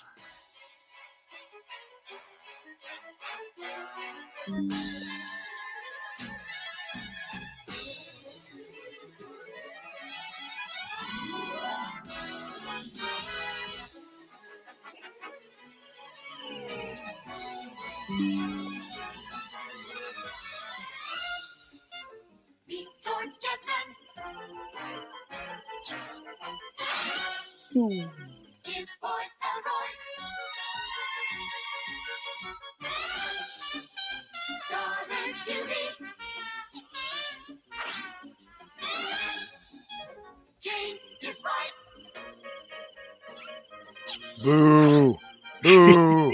Yes. I'm pissed. I mean, in fairness, like she's got his whole wallet. Like he doesn't even have his ID. He doesn't have. Yeah, he gets if pulled he's got over a and badge sent to for jail work or right something after. in there. Or yeah, he's in bad shape. So if he gets pulled over by the air police, we got a problem. So yeah, that's crossing the line. But it was a All catchy right. thing. So, Joe, they did that on Married with Children too. Did that ever upset you? You know, he's handing out money the whole opening theme song to skits. Married with Children, though, like had a complete different vibe. Yeah. He had his loser winning and loser ways moments that made me feel really good about it. Yeah, I think he was okay to give up his money just so that they would leave him alone. Like that was Right. So it kind of worked out. Like it was. He worked at a shoe store. He was never giving out that much money. Right. Yeah, that's true. All right, down to 15. Tiny Toon Adventures. Now, oh yeah. I was going through some other lists today, and this one popped up, and I was like, I don't remember. I remember watching it, but I didn't remember the theme song until I played it, and then I was like, oh yeah, like it does stick with you. But any memories of this one? Oh yeah, this is a good one. Yeah, for sure. I'm just thinking Animaniacs. I can't remember Tiny Toons. Well, I think it was all in the same universe. Yeah. Here we go.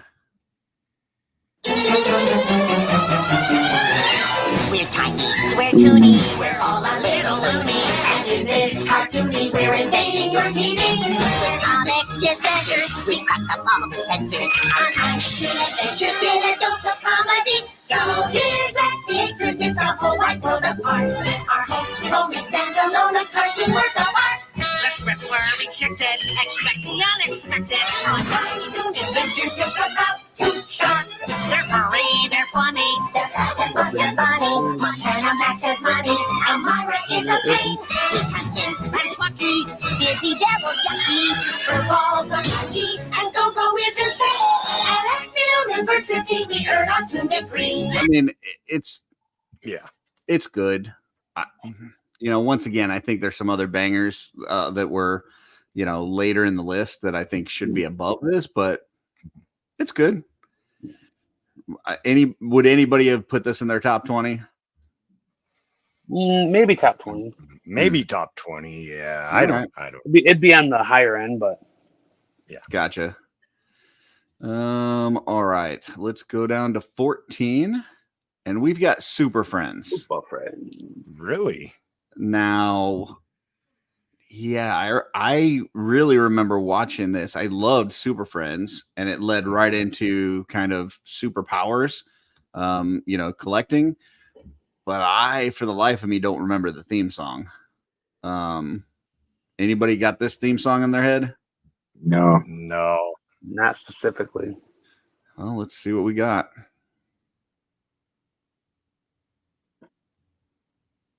Maybe. Good one. Yeah, that's amazing. In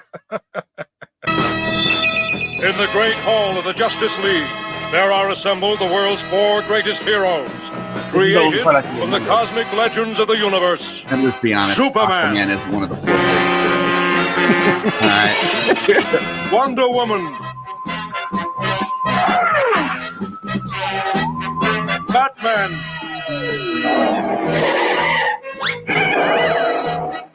Aquaman,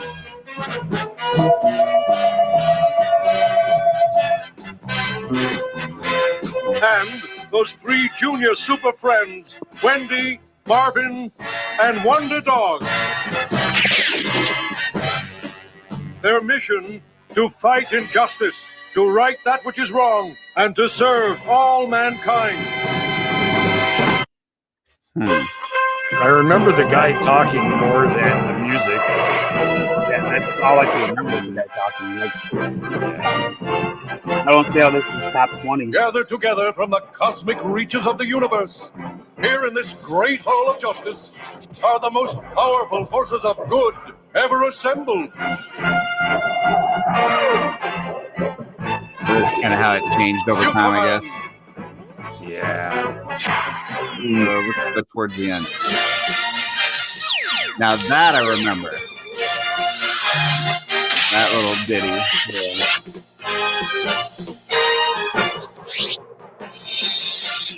And that is full on, like, in the superpowers era. The legendary superpower show.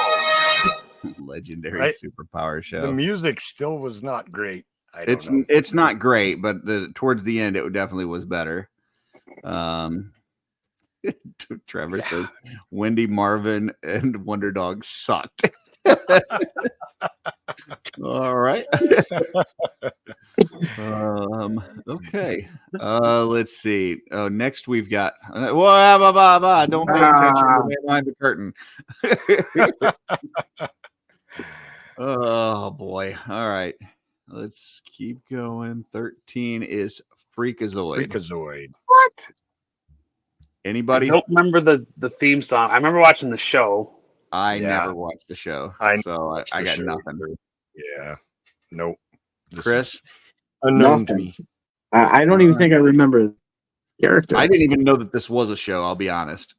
I don't even have recollection. I knew there was a show, but I never watched it. All right. Well, let's see what we got.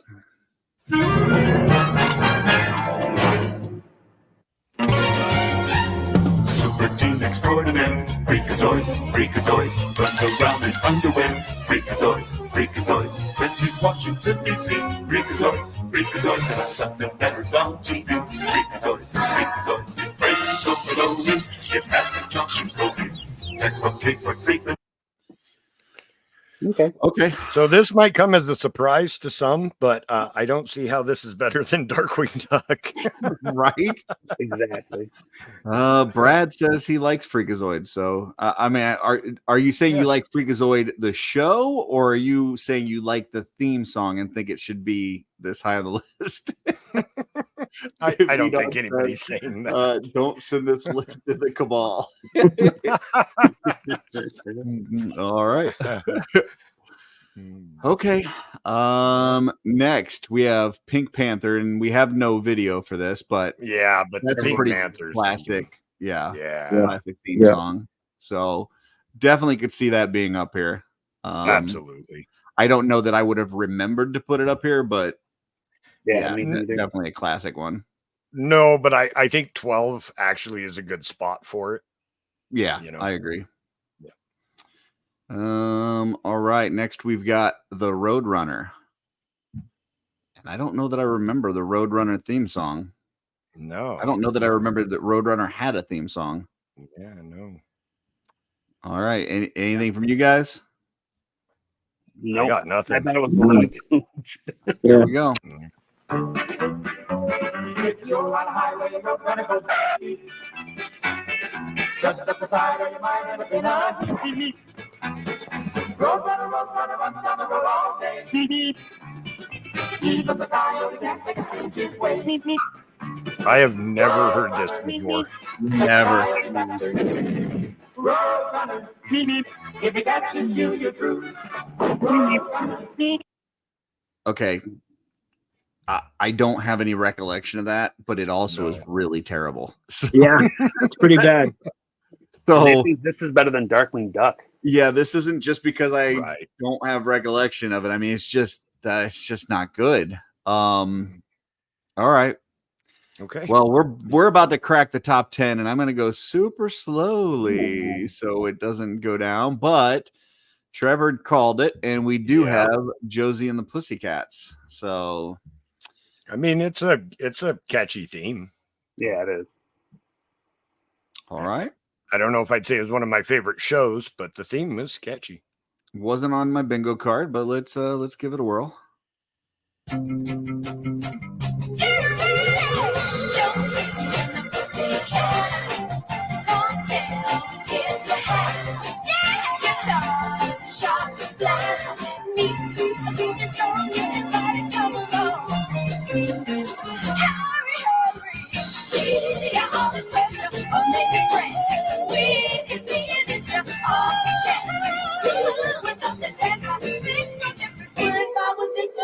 Everywhere the action's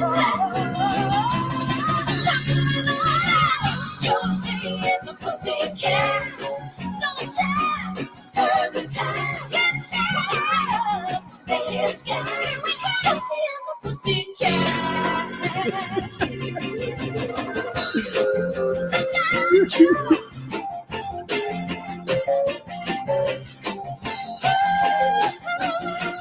This must be the extended version. They're going a little long here. Well, I think we got Trevor saying it's a banger. Dorclair says so friggin' stylish, love it. We've got the Orkins disagreeing. Steph says yes, and then Dave says the song is so bad. And then Steph says you're bad, Dave. So it should be a fun night in the Orkin house. And Blake says, "Oh my God, stop the pain." Wow. Okay. I listen. I mean, I didn't watch the show. I definitely wouldn't have put it in my top 10. And I mean, I don't know. I got nothing on that. I don't know. It's a good song, I think. You know, okay. The musicians are talented. The theme is catchy. I mean, for the early 70s, what would you expect? I mean, that's exactly. If you told me they did a show in the early 70s and what would the theme song sound like? That's what I would expect it to sound like. So right. All right. Next, there it is. Gem. Chris and his wife called it. So yep. Yeah, I mean, we'll just play it.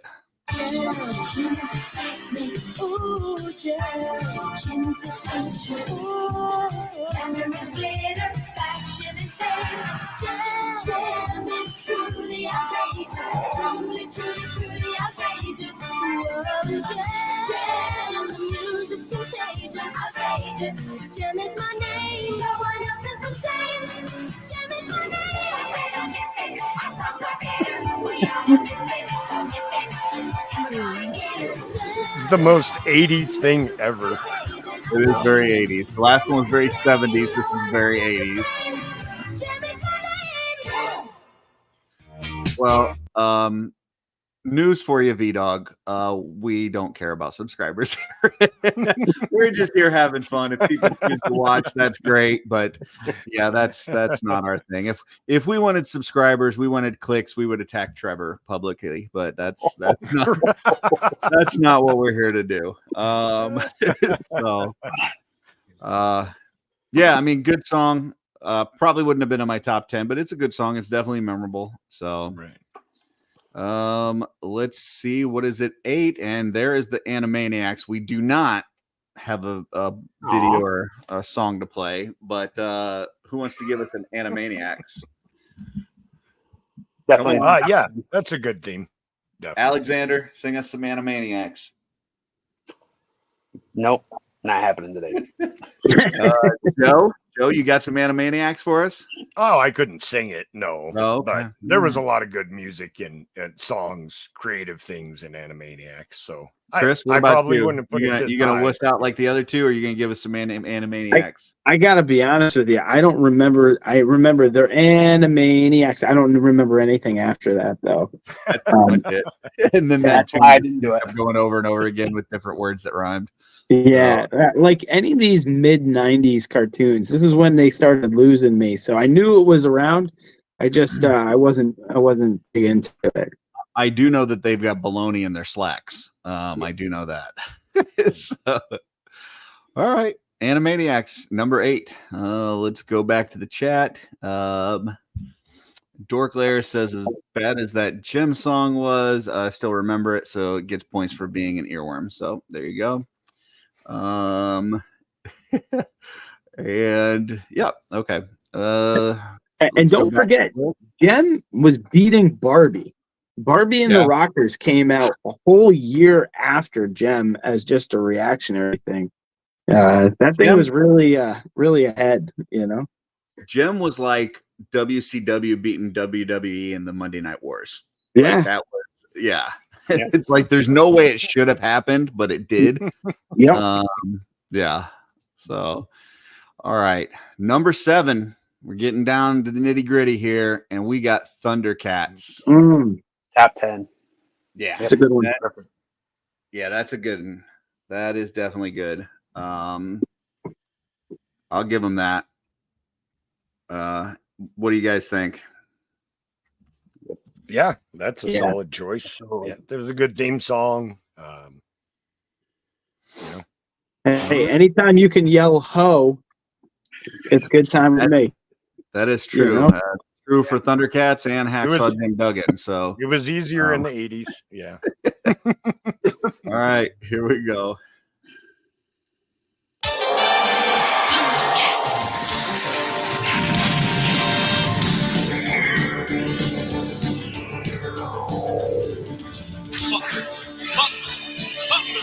Thundercats!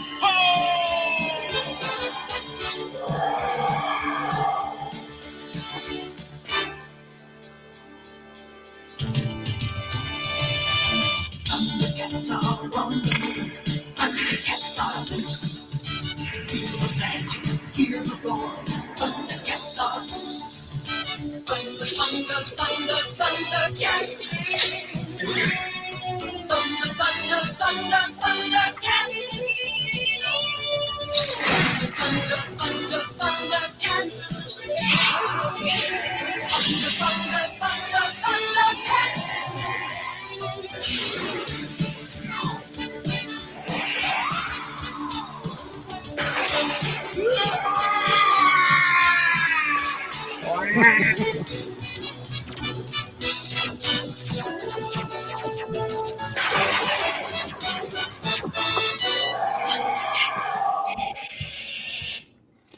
Yeah, I mean that's definitely a good one. I didn't think about it for whatever reason, but being in the top 10, I totally see that. So I got no arguments there.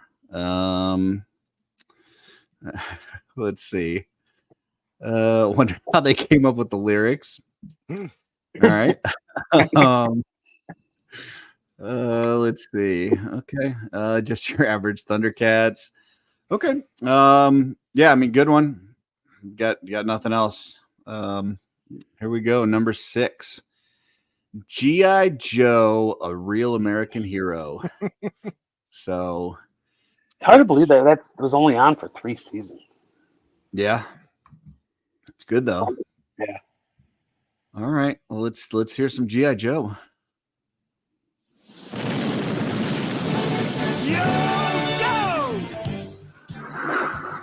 We'll fight for freedom wherever there's trouble. G.I. Joe is there. G.I. Joe, American hero.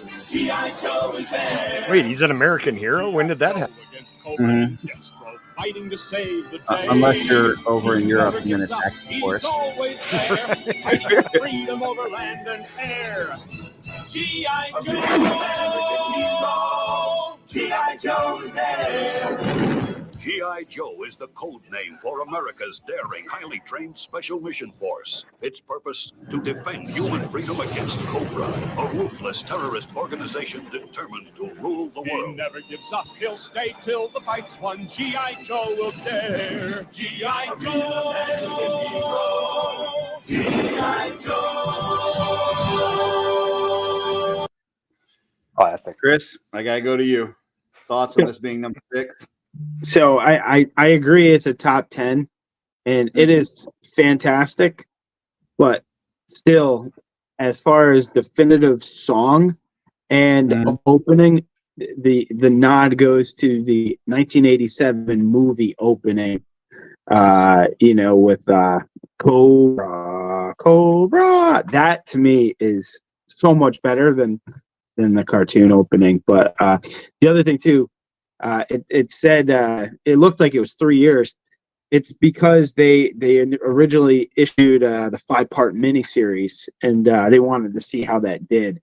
So it was actually two seasons, and season 1 had like the 82 to 85 characters, and then season 2 is where you got your 86 characters. Well, we got Dorglair says G.I. Joe has to be top 5. Schmerber says, what 5 cartoon songs are better? We're going to find out. So, anybody else thoughts on G.I. Joe number 6? There's a lot of patriotism in the 80s. Like, that really took me back. I haven't heard that theme song in a long time, but it made me want to go wave a flag around. There's some nostalgia there. Oh, great.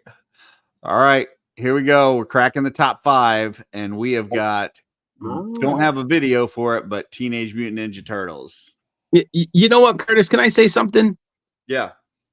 There's a lot of ninjas out there, but these are probably my favorite ninjas, right? Yeah.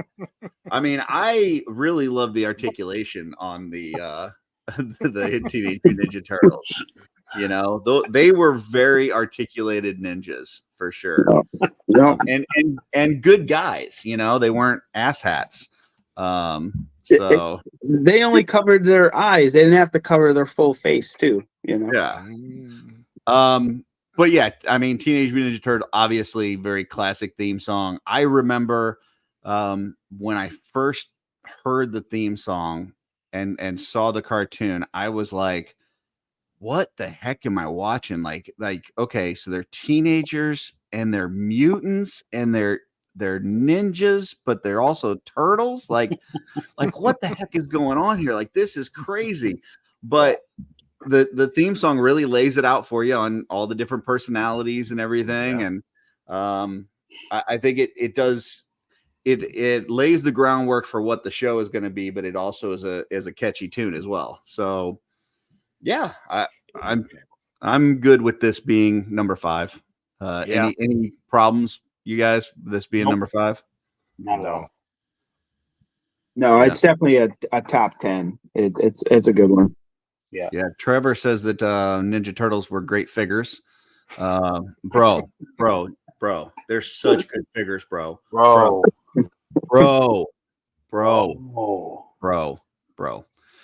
right, bro. Here we go. Number 4. 4, bro. The Flintstones. Somebody called it earlier. Who said Flintstones earlier? I did. Chris? Yeah. I wouldn't have thought of this, but I mean, definitely classic for sure. This had to be up there. Great theme. The show was actually a sitcom more than a cartoon, but yeah. It was basically the Honeymooners in cartoon form. Yeah, I actually didn't enjoy the Flintstones that much as a little kid, but then, you know, as a young adult, I was like, oh, I get it now. You know, like he wants to go out bowling, like right? sense, Yeah. You know, 5-year-old Joe did not understand like the loyal order of the water buffaloes, but 47-year-old Joe. That's basically the cabal. The cabal is the loyal order of the water buffalo. Water buffalo. You know, we're just hanging around other like-minded folks. Yep, liking our statuesque articulation. So, all right. Well, let's hear some Flintstones.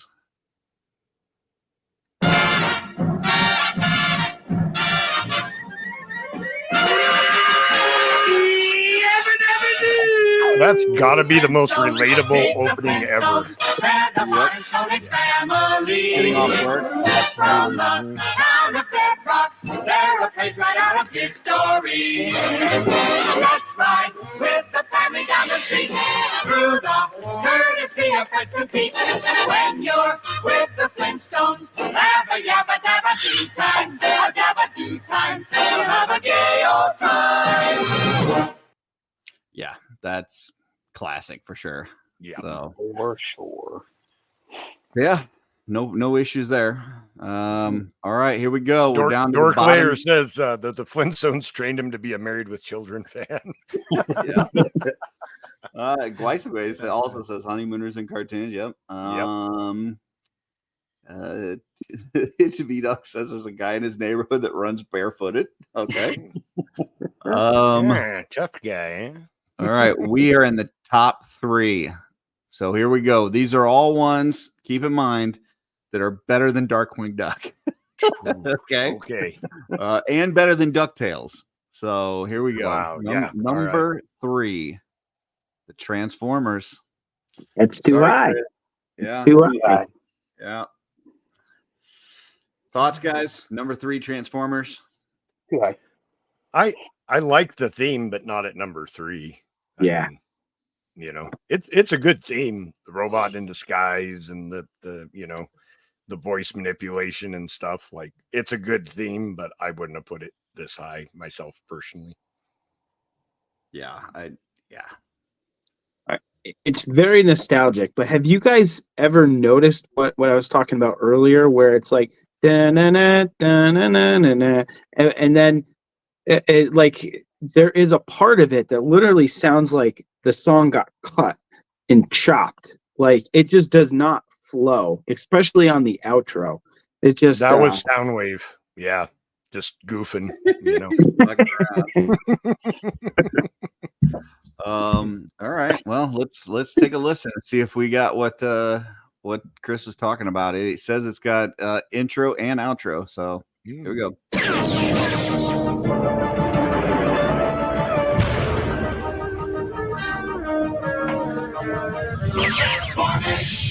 More than meets the eye. Autobots raise their power to destroy the evil forces of the Decepticons. Transformers. Transformers. More than meets the eye.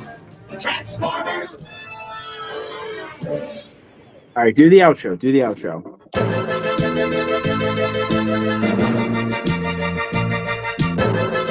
Right there. Right there. Like a little hesitation. Yeah.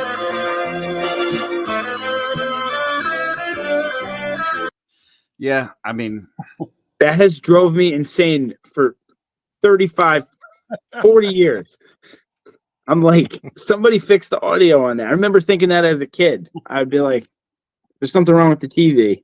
Gets to that point, it glitches. V-Dog says he thinks that the theme song in season 3 is better. I'll listen to it later. So yeah, we just have the original season theme song. So maybe it got better. I don't know.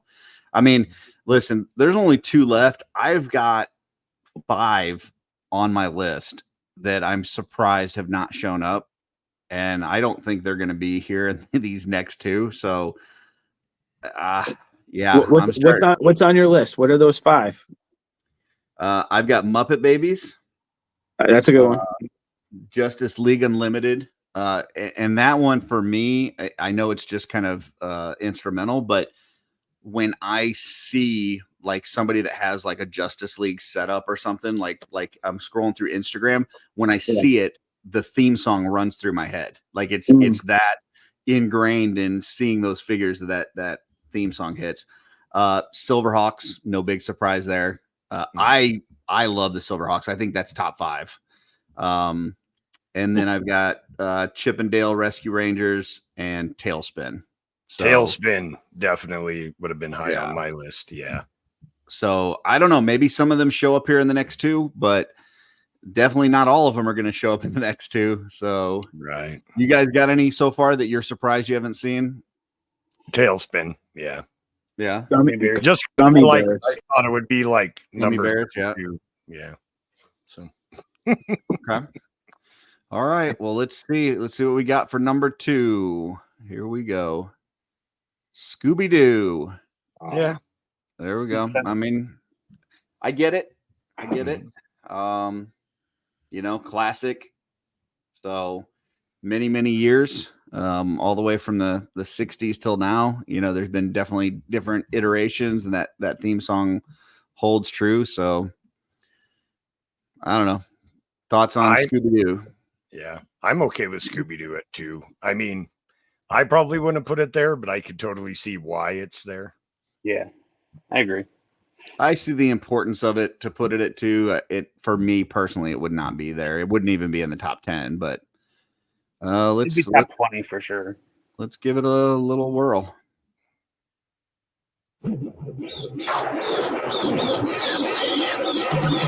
Scooby-Dooby-Doo, where are you? We got some work to do now.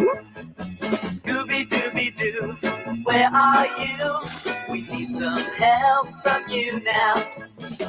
Come on, Scooby-Doo, I see you, pretending you got a sliver. You're not fooling me, 'cause I can see the way you shake and shiver. You know we got a mystery to solve. Scooby-Doo, be ready for your act. Don't hold back.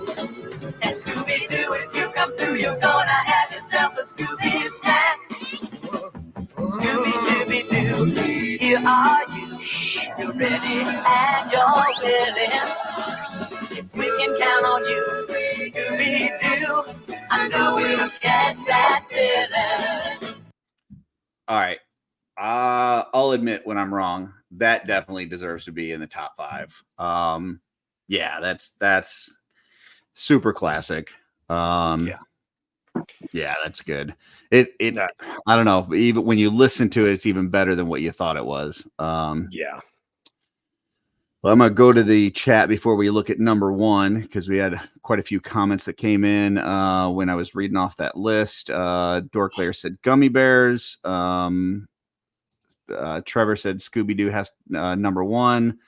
Dorklayer says Muppet Babies, really good call. JG says Batman the Animated Series not being on here is a crime. I didn't watch too much Batman the Animated Series, so I don't know that I remember the theme song, but I'll have to listen to that. With Batman, I think it's a great one. But if you were to just play the audio without seeing, like, I would struggle to place. All right, which Batman thing am I watching? All right, like which movie is this? Just like background music from Wait. Batman Ride. Are we just gonna pass over that Curtis said he didn't watch much Batman the Animated Series? I didn't. I was not into cartoons really much at that point. Like at that point, that's what, early 90s. You've gone back though and watched all? Huh? I have. I just don't recall the theme song. It wasn't anything.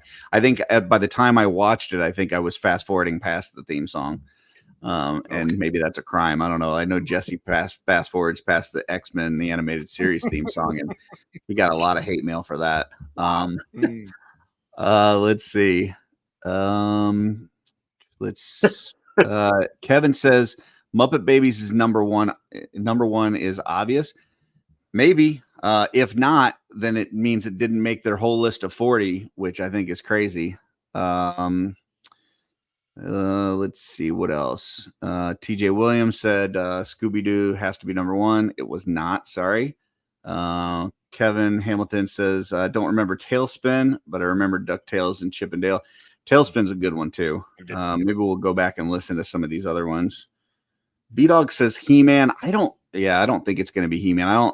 A lot of that is just them talking. I mean, it's got music to it as well, but I don't think that's going to be it. Even though I think it was better than some of the ones that actually made this list. Yeah, that's true. It should have made the list for sure. Let's see. Scrolling.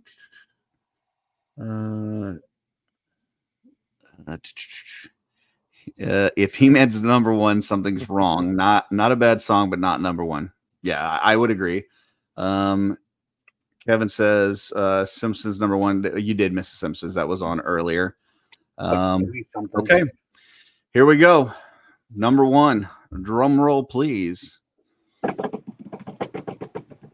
Spider-Man. What? I would not have put that up there, but I gotta agree with this, man. Like at number one, up there. I gotta agree with this. Yeah. Wow. Okay. I mean, I wouldn't have thought of this, but even today, when I see a Spider-Man, like I see an action figure in the toy store, you know, he's in a movie or something, that theme song runs through my head even today. It was in the ending credits of one of the movies, the recent movies, right? It was they snuck it in there a little bit, yeah. Yeah, this is a good one. I definitely wouldn't have thought of it, but it's a good one. Any other thoughts on this being number one, guys? It's a good. I get it. I don't know if I would have put it at one, but it's definitely belongs in the top 10. Yeah. Yeah. This is the theme song that got me into the Secret Wars figures. Like just listening to this theme song and picking up the you know, red and blue and then the black Spider-Man from Secret Wars, and just this theme song just going constantly in my head as I'm playing with those figures. All right, here we go.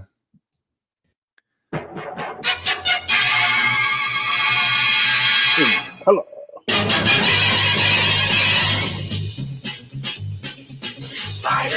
Spider-Man does whatever a spider can. Spins a web any size, catches thieves just like flies. Look out, here comes the Spider-Man. Is he strong? Listen, bud, he's got radioactive blood. Can he swing from a thread? Take a look overhead. Hey there goes the Spider-Man. In the chill of night, at the scene of a crime, like a streak of light, he arrives just in time. Spider-Man. All right, so here's what I would say. I don't think the whole song is better than some of the other ones that we had on the list, but that one little part, the Spider-Man, like just that little earworm has made it through, you know, the last 40, 50 years. So yeah, I don't know. Maybe not number one, but I definitely think it deserves to be on this list pretty high. Yeah, agreed. I can agree with that. Yeah. I'm out of the ones that I had on my list, the one that I'm most shocked didn't make it is Muppet Babies. Like that is, I don't know how you make a list of this and don't have Muppet Babies on there. So Tailspin didn't make it. Yeah. But Super Chicken did. Super Chicken is, that's good. That's good stuff. So I don't know. I mean, we all know that the OffWorld theme is the best theme. That is true. Anywhere. That is true. But let's see. Any comments? Most popular and known as the Flintstones. Not a fan of the cartoon, but the song should be number one. Okay, yeah, the Flintstones one was good. I could have seen Flintstones being number one. Yeah. Or Scooby-Doo. I could see Scooby-Doo be number one. Yep. Okay. Trevor keeps bringing up Stop That Pigeon, and I don't know what he's talking about. I'm not familiar with that one. I don't know. Bro, what are you talking about, bro? Bro, tell us what you're talking about. Hey, bro. All right, let me pull up. Let me do this. I'm gonna pull up some YouTube because we got to hit a few of these that they didn't put on the list because it's just like a crime. Let's see if I can find them. It was the show, bro. Come on, it was like 2011, bro. All right, let's share my screen. Okay, here we go.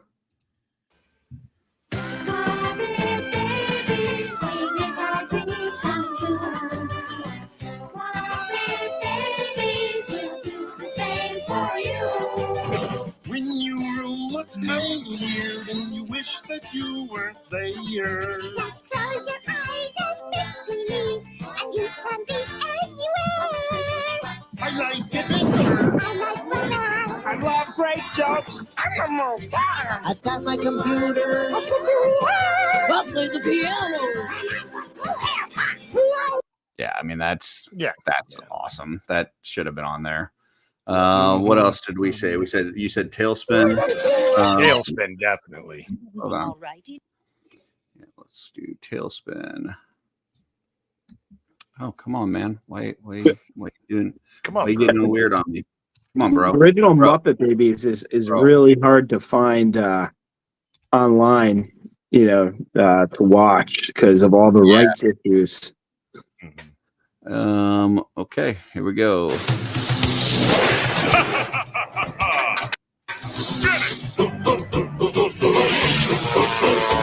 Let's begin.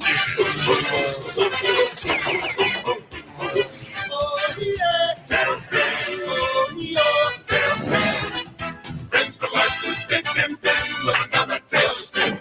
Oh yeah, tailspin. Oh yeah, tailspin. All the trouble we get in with another tailspin. Yeah, that's a good one. Yeah. Gummy bear. It's no Roadrunner show, but it's all right. That's true. It's no Super Chicken. Take a look while I'm pulling these up, Joe, if there's any comments that we need to look at.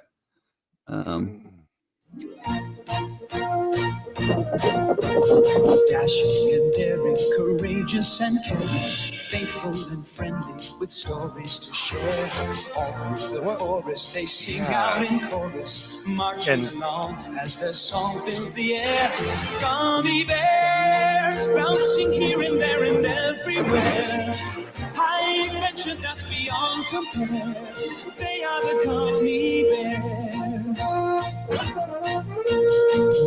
Yeah, I mean, a theme song about gummy bears should not be that good.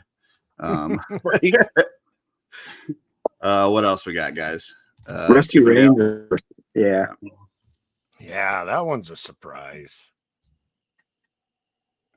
And you got to get, because they got the new stuff. And you don't want the new. I think this one, yeah.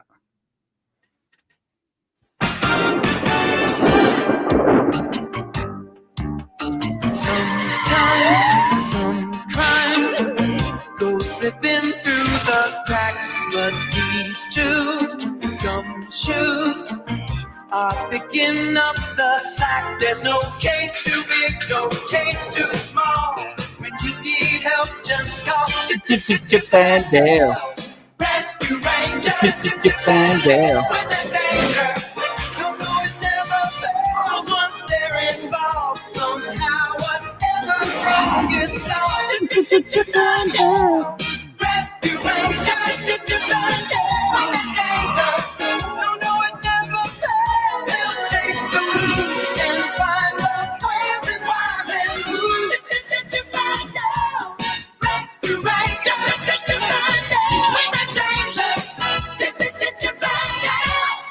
I mean, that one's so good, I didn't want to stop it. Right. That's Mr. Echevarria says the first Pokemon theme You know, and that was a little bit later on for me, but you know, I think he's right. I think that one's super catchy. The original Pokemon theme. Okay, let's try original.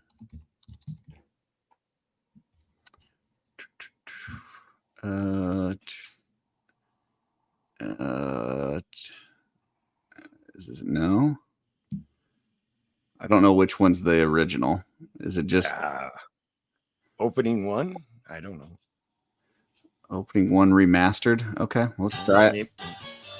Oh, commercials. You're watching a toothbrush. We gotta pay Billie bills. Eilish. We gotta pay bills. You don't have premium. Schmerber says Dungeons and Dragons. I love the Dungeons and Dragons cartoon, but I don't remember it have like. Didn't it have the talking opening theme also? I don't remember. We'll have to take a look. I got to play Justice League Unlimited because wacky races.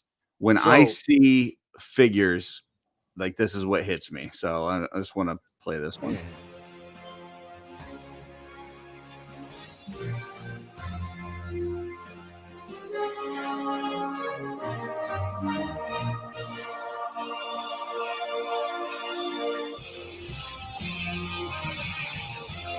A lot of nostalgia for sure.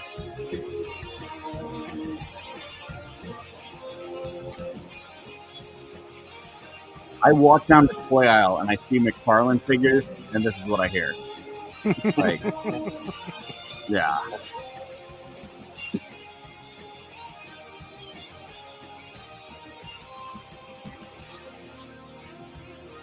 And I saw somebody earlier mention Penelope Pit Stop. That was all the wacky races, but I don't remember the theme from that. I watched that show quite a bit. I don't know. What did you say? I love Muttley. Dungeons and Dragons. Yeah, I don't remember that. Cartoon theme song. I don't remember it having. That's the top one, right? Yeah. Hold on. This one. Yeah.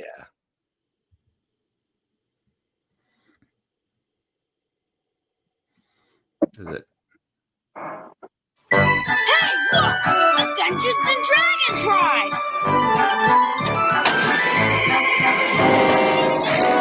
Wow, neat! Give me a break. I don't like this! Whoa! What's happening? Oh! Where are we? Look out! Fear not, Ranger.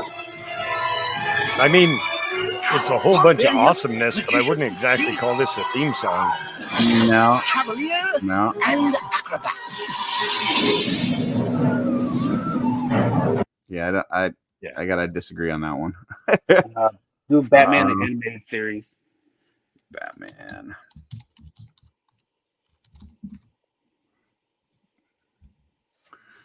There it is.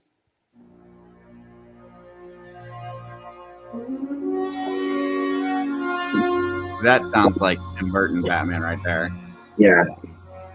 Well, I think I believe Elfman did it.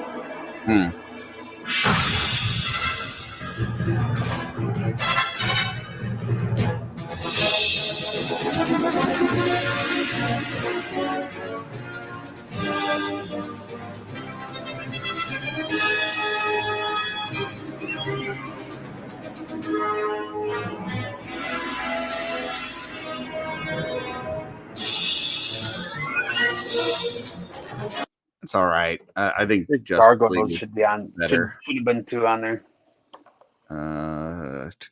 Gargoyles. Oh, hey, you're good, Greg. Don't worry about it, man. We're just having fun. No, we're totally mad at you, Greg. Man, play after the ad. Sorry, guys. We got to pay our bills. How much is premium? I don't know. I just pay it because I hate commercials. Too much. You can have up to like 4 people added to it. 4 or 5 people. It was a time of darkness. It was a world of fear. It was the age of gargoyles. Stone by day, warriors by night. We would retrieve betrayed by the humans we have sworn to protect, frozen in stone by a magic spell for 1,000 years. Once again, it's a cool opening. Yeah. I don't know that I would say it's a cool theme song. I wouldn't call it a theme song. Yeah. Right. Yeah. But this one, I will like, yeah, I'll live and die with this one. Sorry, but this is number one. So forget whatever list you heard, anything anybody else has said. This is number one. Tally ho! Wings of silver, birds of steel. Silver hawks, partly metal, partly real. Silver hawks, soaring through the highway of the heavens in their flight. Silver hawks, a rainbow in the night.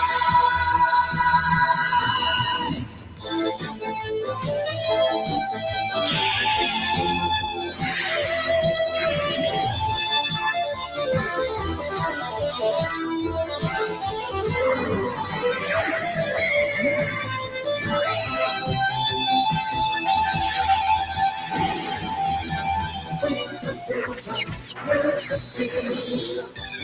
Silver hawks, partly metal, partly real. Silver hawks. I mean, the only thing that beats that is like the Japanese version of X-Men, you know? Like that's, yeah, totally could see that. We got any other ones out there, Joe, that people are mentioning? Trevor says this show doesn't exist. So Silverhawk. It's all Mandela effect. Gotcha. Yeah. Battle of the Planets. Robotech. Who said that? JG said Robotech, please. Yes. Okay. Robotech's theme is amazing. Battle of the Planets first. Let's see.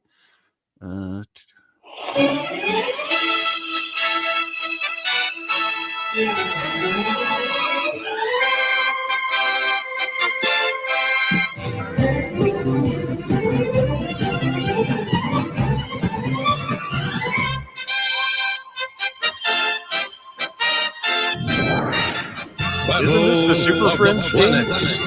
Very similar. G-Force. 5 incredible young people with superpowers. And watching over them from Center Neptune. Yeah. I mean, it's all right. It's not. What about Voltron? What was the other one that you just said, though? Robotech. Robotech is so good. I don't know that I know that one. It's like this. Robotech theme song, yeah. This one? Yes. 85? Okay. Yep.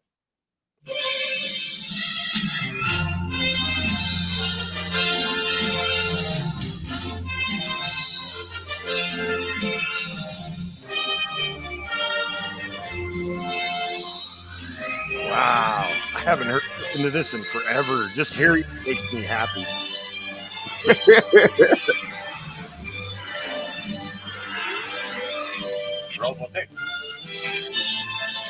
We should just do like Saturday. We should do Saturday morning watch parties. Just watching cartoons. Man, this was on Sunday morning, and I would get like super early in the morning, like on my local channels, and I would get up when I was a kid to freaking watch this. It's so good.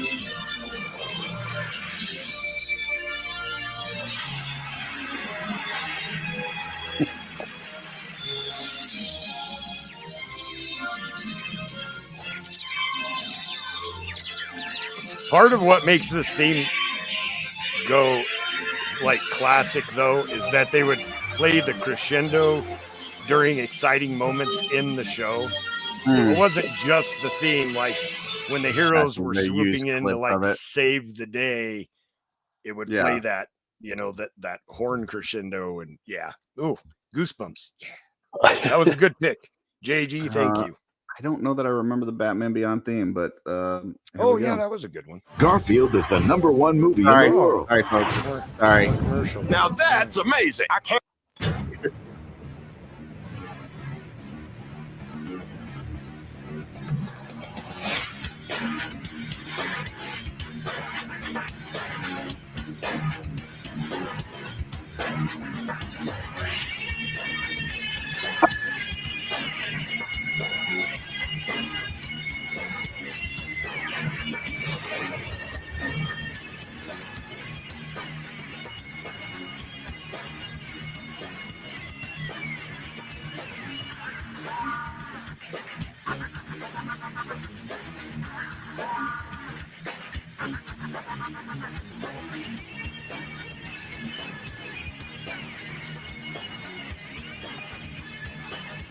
Yeah, I mean it's not terrible. And You know, then I think Voltron was the last one I saw.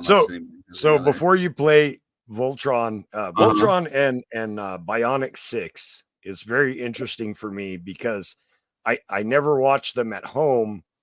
One of my best friends growing up was Mexican, so I've only heard the Voltron and Bionic 6 themes in Spanish. So because we would watch it on Galavision. But I've actually never heard the Captain Planet's another good one. I forgot about that that's one. another banger. Shit. Yeah. All right, let's so play go the ahead. Voltron. I just wanted to preface that. I don't think we have the From Spanish days version. long ago, from uncharted regions of the universe, That's Optimus Prime. It sounds like Optimus. It is. of Voltron, Same guy. Peter, the yeah, universe, Peter Cullen. of mighty robots, loved by good, feared by evil. As Voltron's legend grew, peace settled across There's the another galaxy. one where it's a lot of talking. On You planet know. Earth, a galaxy alliance was formed, specially trained and sent by the alliance to bring back. I mean, it's a cool intro. I just, don't know. I couldn't remember what it was. Yeah. Captain Yeah. Planet. You got to Yeah, play that one. I can't believe that none of us had Captain Planet on our list. Yeah. Wind, water, heart, go planet! By your powers combined, I am Captain Planet! Captain Planet, he's our hero. Gonna take pollution down to zero. He's our powers magnified, and he's fighting on the planet side. Captain Planet, he's our hero. Gonna take pollution down to zero. Gonna help him put asunder bad guys who like to loot. I really liked Captain Planet when I was a kid, and then I realized they were trying to turn me into a hippie. You know? Yeah. I think they were But he trying had to a make- green mullet, so Yeah, I they're mean, trying to make me how do you vegan feel and about drive an mullets? electric car and all that kind of stuff. So, anything else? You got to do Mask. That was a great Oh, one. yeah. Mass. Somebody said that earlier. Yeah.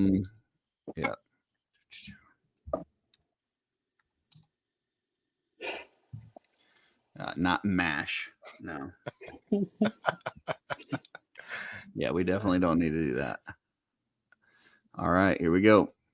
Auto insurance all seems the same Mother- until it's time to use it. With USAA, it's Come on, easy. bro. Commercials, Bro, bro. come on, man. Bro. Last one of the night. Masked crusaders working overtime, fighting crime, secret raiders who will neutralize soon as they arrive. The Cytrack gonna lead the mission, and Spectrum's got such supervision. Masked is the mighty power that can save the day. No one knows what lies behind the man's charades. Always riding on Venom's trail. Come see the laser rays. That intro makes me want to buy toys. Like that. It's just like I just want to go out and play with some mass toys now. Yeah. Oh, I'm sorry. I said that was the last one, but then I saw this one from Jeff Evans, Cops and Crooks. I gotta play that, dude. Yes. Oh, how did I freaking miss that? I loved Cops and Crooks.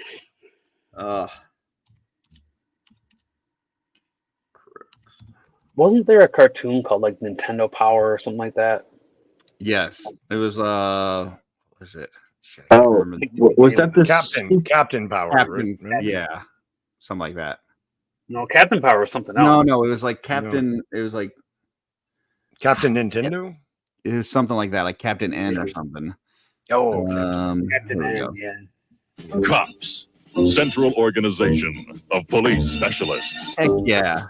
Fighting crime in a future time. Protecting Empire City from Big Boss and his gang of crooks.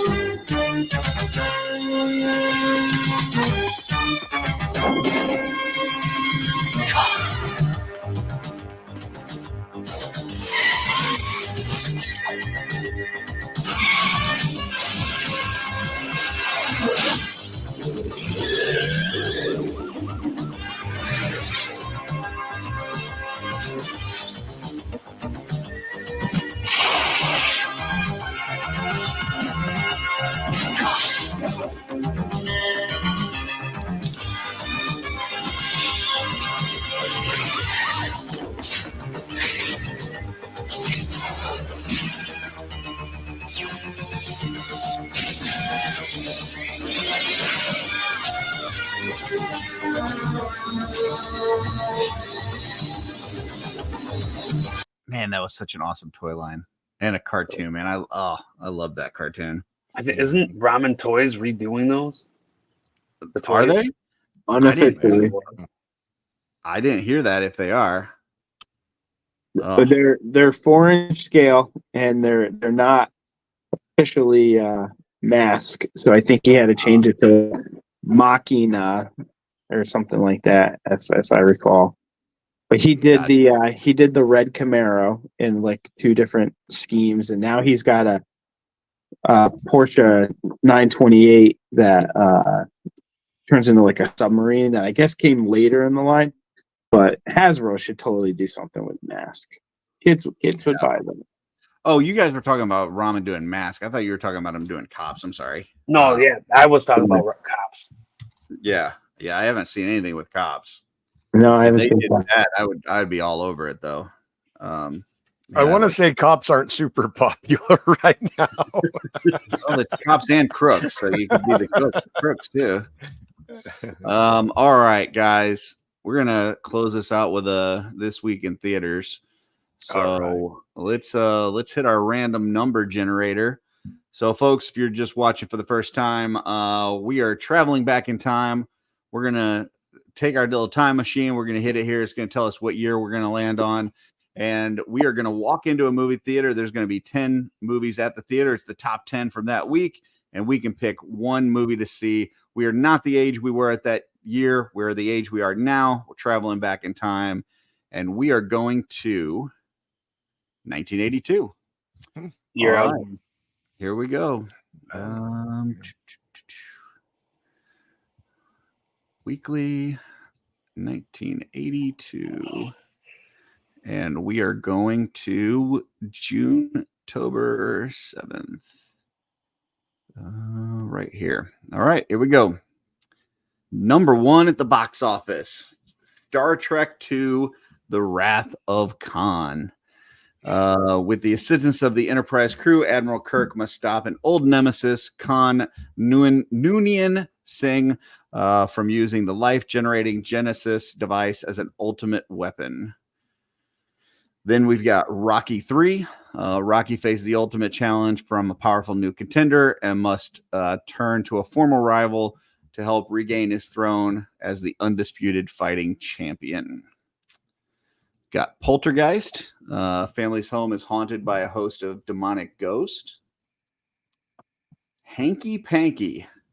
Looks like Gene Wilder. Completely innocent man, Michael Jordan, no relation, is drawn to a web of government secrets when a girl carrying a mysterious package gets into a taxi with him. She is later murdered. Michael becomes the chief suspect and goes on the run. Next, we have Conan the Librarian. Barbarian. A powerful warrior seeks to avenge the genocide of his people and the murder of his parents at the hands of the snake cult. Last week, I thought was our best week in theaters. This one's turned out to be pretty dang good. Yeah. Next, we have Porky's. In 1954, a group of Florida high school guys try to help their buddy lose his virginity, which leads them to seek revenge on a sleazy nightclub owner and his redneck sheriff brother for harassing them. Oops, went too far. Whoa, went way too far. Hold on, let's go back to the right week. Because we're professionals, folks. Don't try this at home. Do not try this at home. Okay, here we go. Next, number 7, we have Visiting Hours. A deranged, misogynistic killer assaults a journalist. When he discovers that she survived the attack, he follows her to the hospital to finish her off. Next, we have Dead Men Don't Wear Plaid. Film noir parody with a detective uncovering his sinister plot. Characters from classic noir films appear in the scenes from various movies interjected into the story. Then we have Sword and the Sorcerer. Mercenary with 3-bladed swords rediscovers his royal heritage's dangerous future when he is recruited to help a princess foil the designs of a brutal tyrant and a powerful sorcerer in a conquering land. I've never seen this movie, but what the hell is a 3-bladed sword? That's a good question. I don't know. Funny. Yeah, I guess we'll have to look it up. Mm-hmm. And last we have Mad Max 2: The Road Warrior. In a post-apocalyptic Australian wasteland, a cynical drifter agrees to help a small gasoline-rich community get rid of a horde of bandits. All right, that is the top 10 at the theaters. We're going to start at the bottom here. Chris, you walk into the theater 1982. These are the top 10. What are you seeing?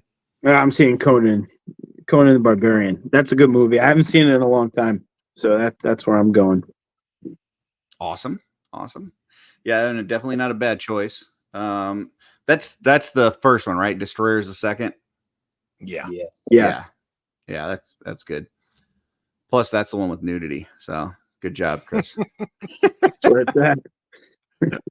Joe, you walk into theater. What are you seeing? Damn, this is a tough one too. God, they're all so, not all of them, but a majority of them are so good. I love so many of these movies, but it's current day me. So Star Trek II: Wrath of Khan on the big screen is too appealing not to do. Buried alive. I just That does sound pretty good on a big screen. I'll give you that. It does. All right, Alexander, what are you seeing?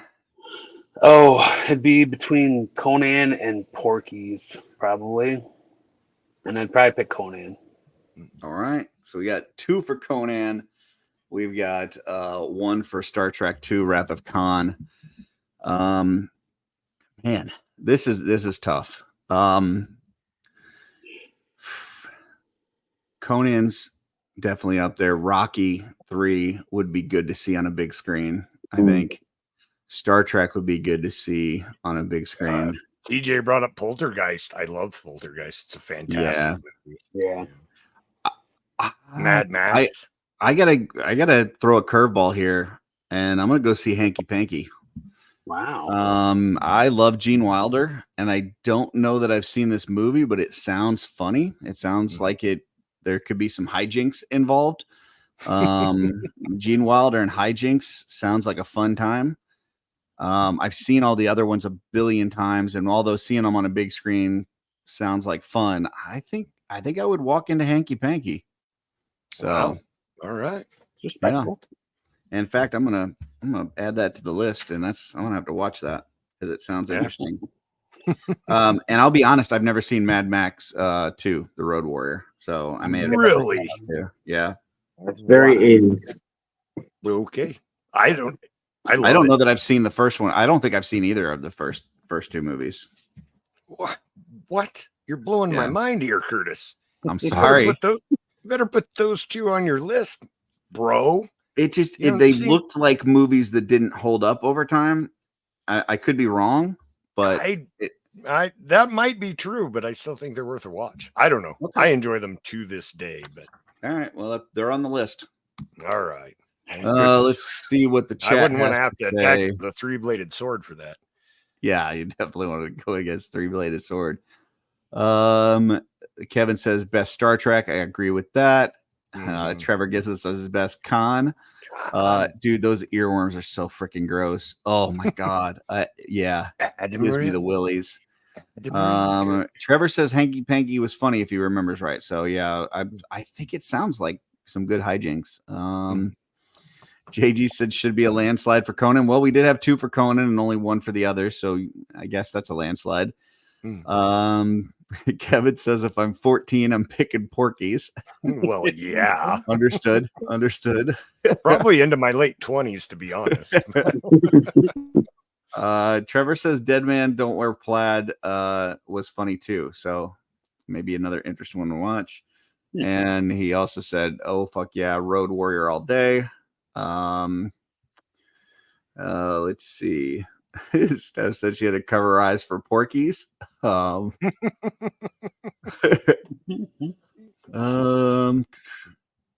says he'd go with Poltergeist to see it on the big screen. That would scare the fuck out of me. I don't think I'd want to see that. That is a solid movie that was actually scary. Like they didn't have to like rip people apart or do real jump scares. Like it was just a really intense, scary movie. I think one of my favorites. Yeah. Gotcha. And Trevor says that the Mad Max movies hold up. He says 2 definitely does. Mad Max was different. It had a smaller budget. So maybe the first one doesn't hold up, but the second one, it sounds like does. Definitely. Guaisagway says his mom took him to see Poltergeist and he was terrified. It's a scary movie. So, yeah, I mean, it's a good list. For sure. Solid. So, yeah, solid. That's very good. It's a lot better than some of them where, you know, you struggle to find one good movie that you want to see. Yeah. So, they were spoiled in 1982 for sure. Yeah, that is for sure. All right, folks. Well, we're kind of wrapping it up. Let's go around and talk about where folks can find you and what you got going on. Alexander, you want to promote your Instagram and any kind of things that you got coming up? Yeah. Follow me on Instagram. I'm going to be posting some pictures hopefully by the end of the weekend of some new stuff. Next show, I believe, might be Toy Haven in September. Haven't gotten any word for it yet, but and then there's a local geek show that we'll probably be doing, and then Legion's Con in November. Are you doing that Statue Con coming up in a few weeks? I know they've got a street show going there. The Lair guys, it's in Michigan. They got a street show going, and they're going to be our street team. They're going to be doing Mythic Legions at the Horseman prices. So, I have not heard about that one. Yeah, and it's in Michigan. I think it's a few weeks from now, so maybe something to check out. I don't know if they've got any spots left, but I mean, heck, if you're already nearby and you can, prop your stuff up next to the Horseman table, why not? So, yeah, all right, I'll take a look at that. Cool. Joe, we got Joe G live tomorrow. We do. I will be on the Clubhouse over on the Ostradamus Toys channel tomorrow, and here each and every Friday night.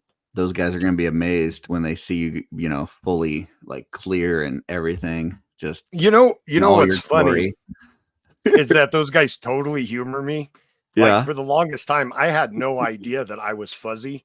So I'd hold up stuff like customs and stuff that I had done, and they're like, "Oh yeah, that's really cool. Wow, Joe." And I'm like, and then you guys started calling me out on it, and so I actually went back and watched, and I was like, oh my God, they couldn't see anything that I was holding up. Like, you would think they would be at least after the show be like, dude, your internet sucks. Stop holding things up. Nobody. You're gonna show stuff tomorrow, and they're gonna be like, "You've made such an improvement." You know, yeah, that stuff looks way jobs better. looked so fuzzy before. You know? But terrible. even Legion's layer, like when I did my tour of the toy room, you know, and they're just like, "Wow, that's really cool." And yeah, please don't humor me. If you can't see, I need to know. Yeah. So it'll be nice to move past that stage. And Schmerber is gonna have us on. Yeah. Do a new to Legions because I'm brand new to Legions. So also we did we talked about it last show, but I want to make sure we mention it again. We did hit our 300 goal. So not this upcoming week because Jesse's still got D&D again. Is it next? No, actually next Friday should be our next live show. So next Friday we should be doing a giveaway for the Brother Mandibulus. We may have some other prizes as well. So make sure you tune in next Saturday or next Friday because we are going to have some prizes to give out. Just FYI. Absolutely. Yeah. Chris, what about you? Where can people find you? You can find me here whenever we do a 2.0, you know. There you go. And hit him up if you want all the latest and greatest Joe news or want to know how Brian Flynn's doing or whatever other insider information that he may have. So, awesome. Well, tomorrow I will be on Purple Gang. I'll be backstage doing the whole Code Lavender thing. So hope to see you guys there. We are going to have Chris Garwich on second week in a row. If I don't know if you saw him last week, it probably more of the same. And then Sunday got, the customizing studio on Sunday. If you're working on dios, painting, you just want to hang out, whatever. It's a nice kind of fellowship thing that we do. Just hit me or Jesse up and we'll get you in that group. And then Sunday night we've got Shooting the Shelf with Joe Martinez. And kind of talk to him about his customizing. He's going to be at IshCon. I know he's got a lot of things he's been working on for that. And we'll have a nice discussion in regards to that. So, and other than that, just, bro, do your thing, bro. Bro, play with your figures, bro, and be cool. Don't be a douchebag. For clicks and try to be edgy by, attacking somebody that's a lot cooler than you to try to get clicks. It's not going to work. All you're going to do is have people just not watch any of your shit. So, I like all right. this guy. Yep, exactly. Until next time, we will see you on the OffWorld. Later, folks. Thanks. Good night, everybody.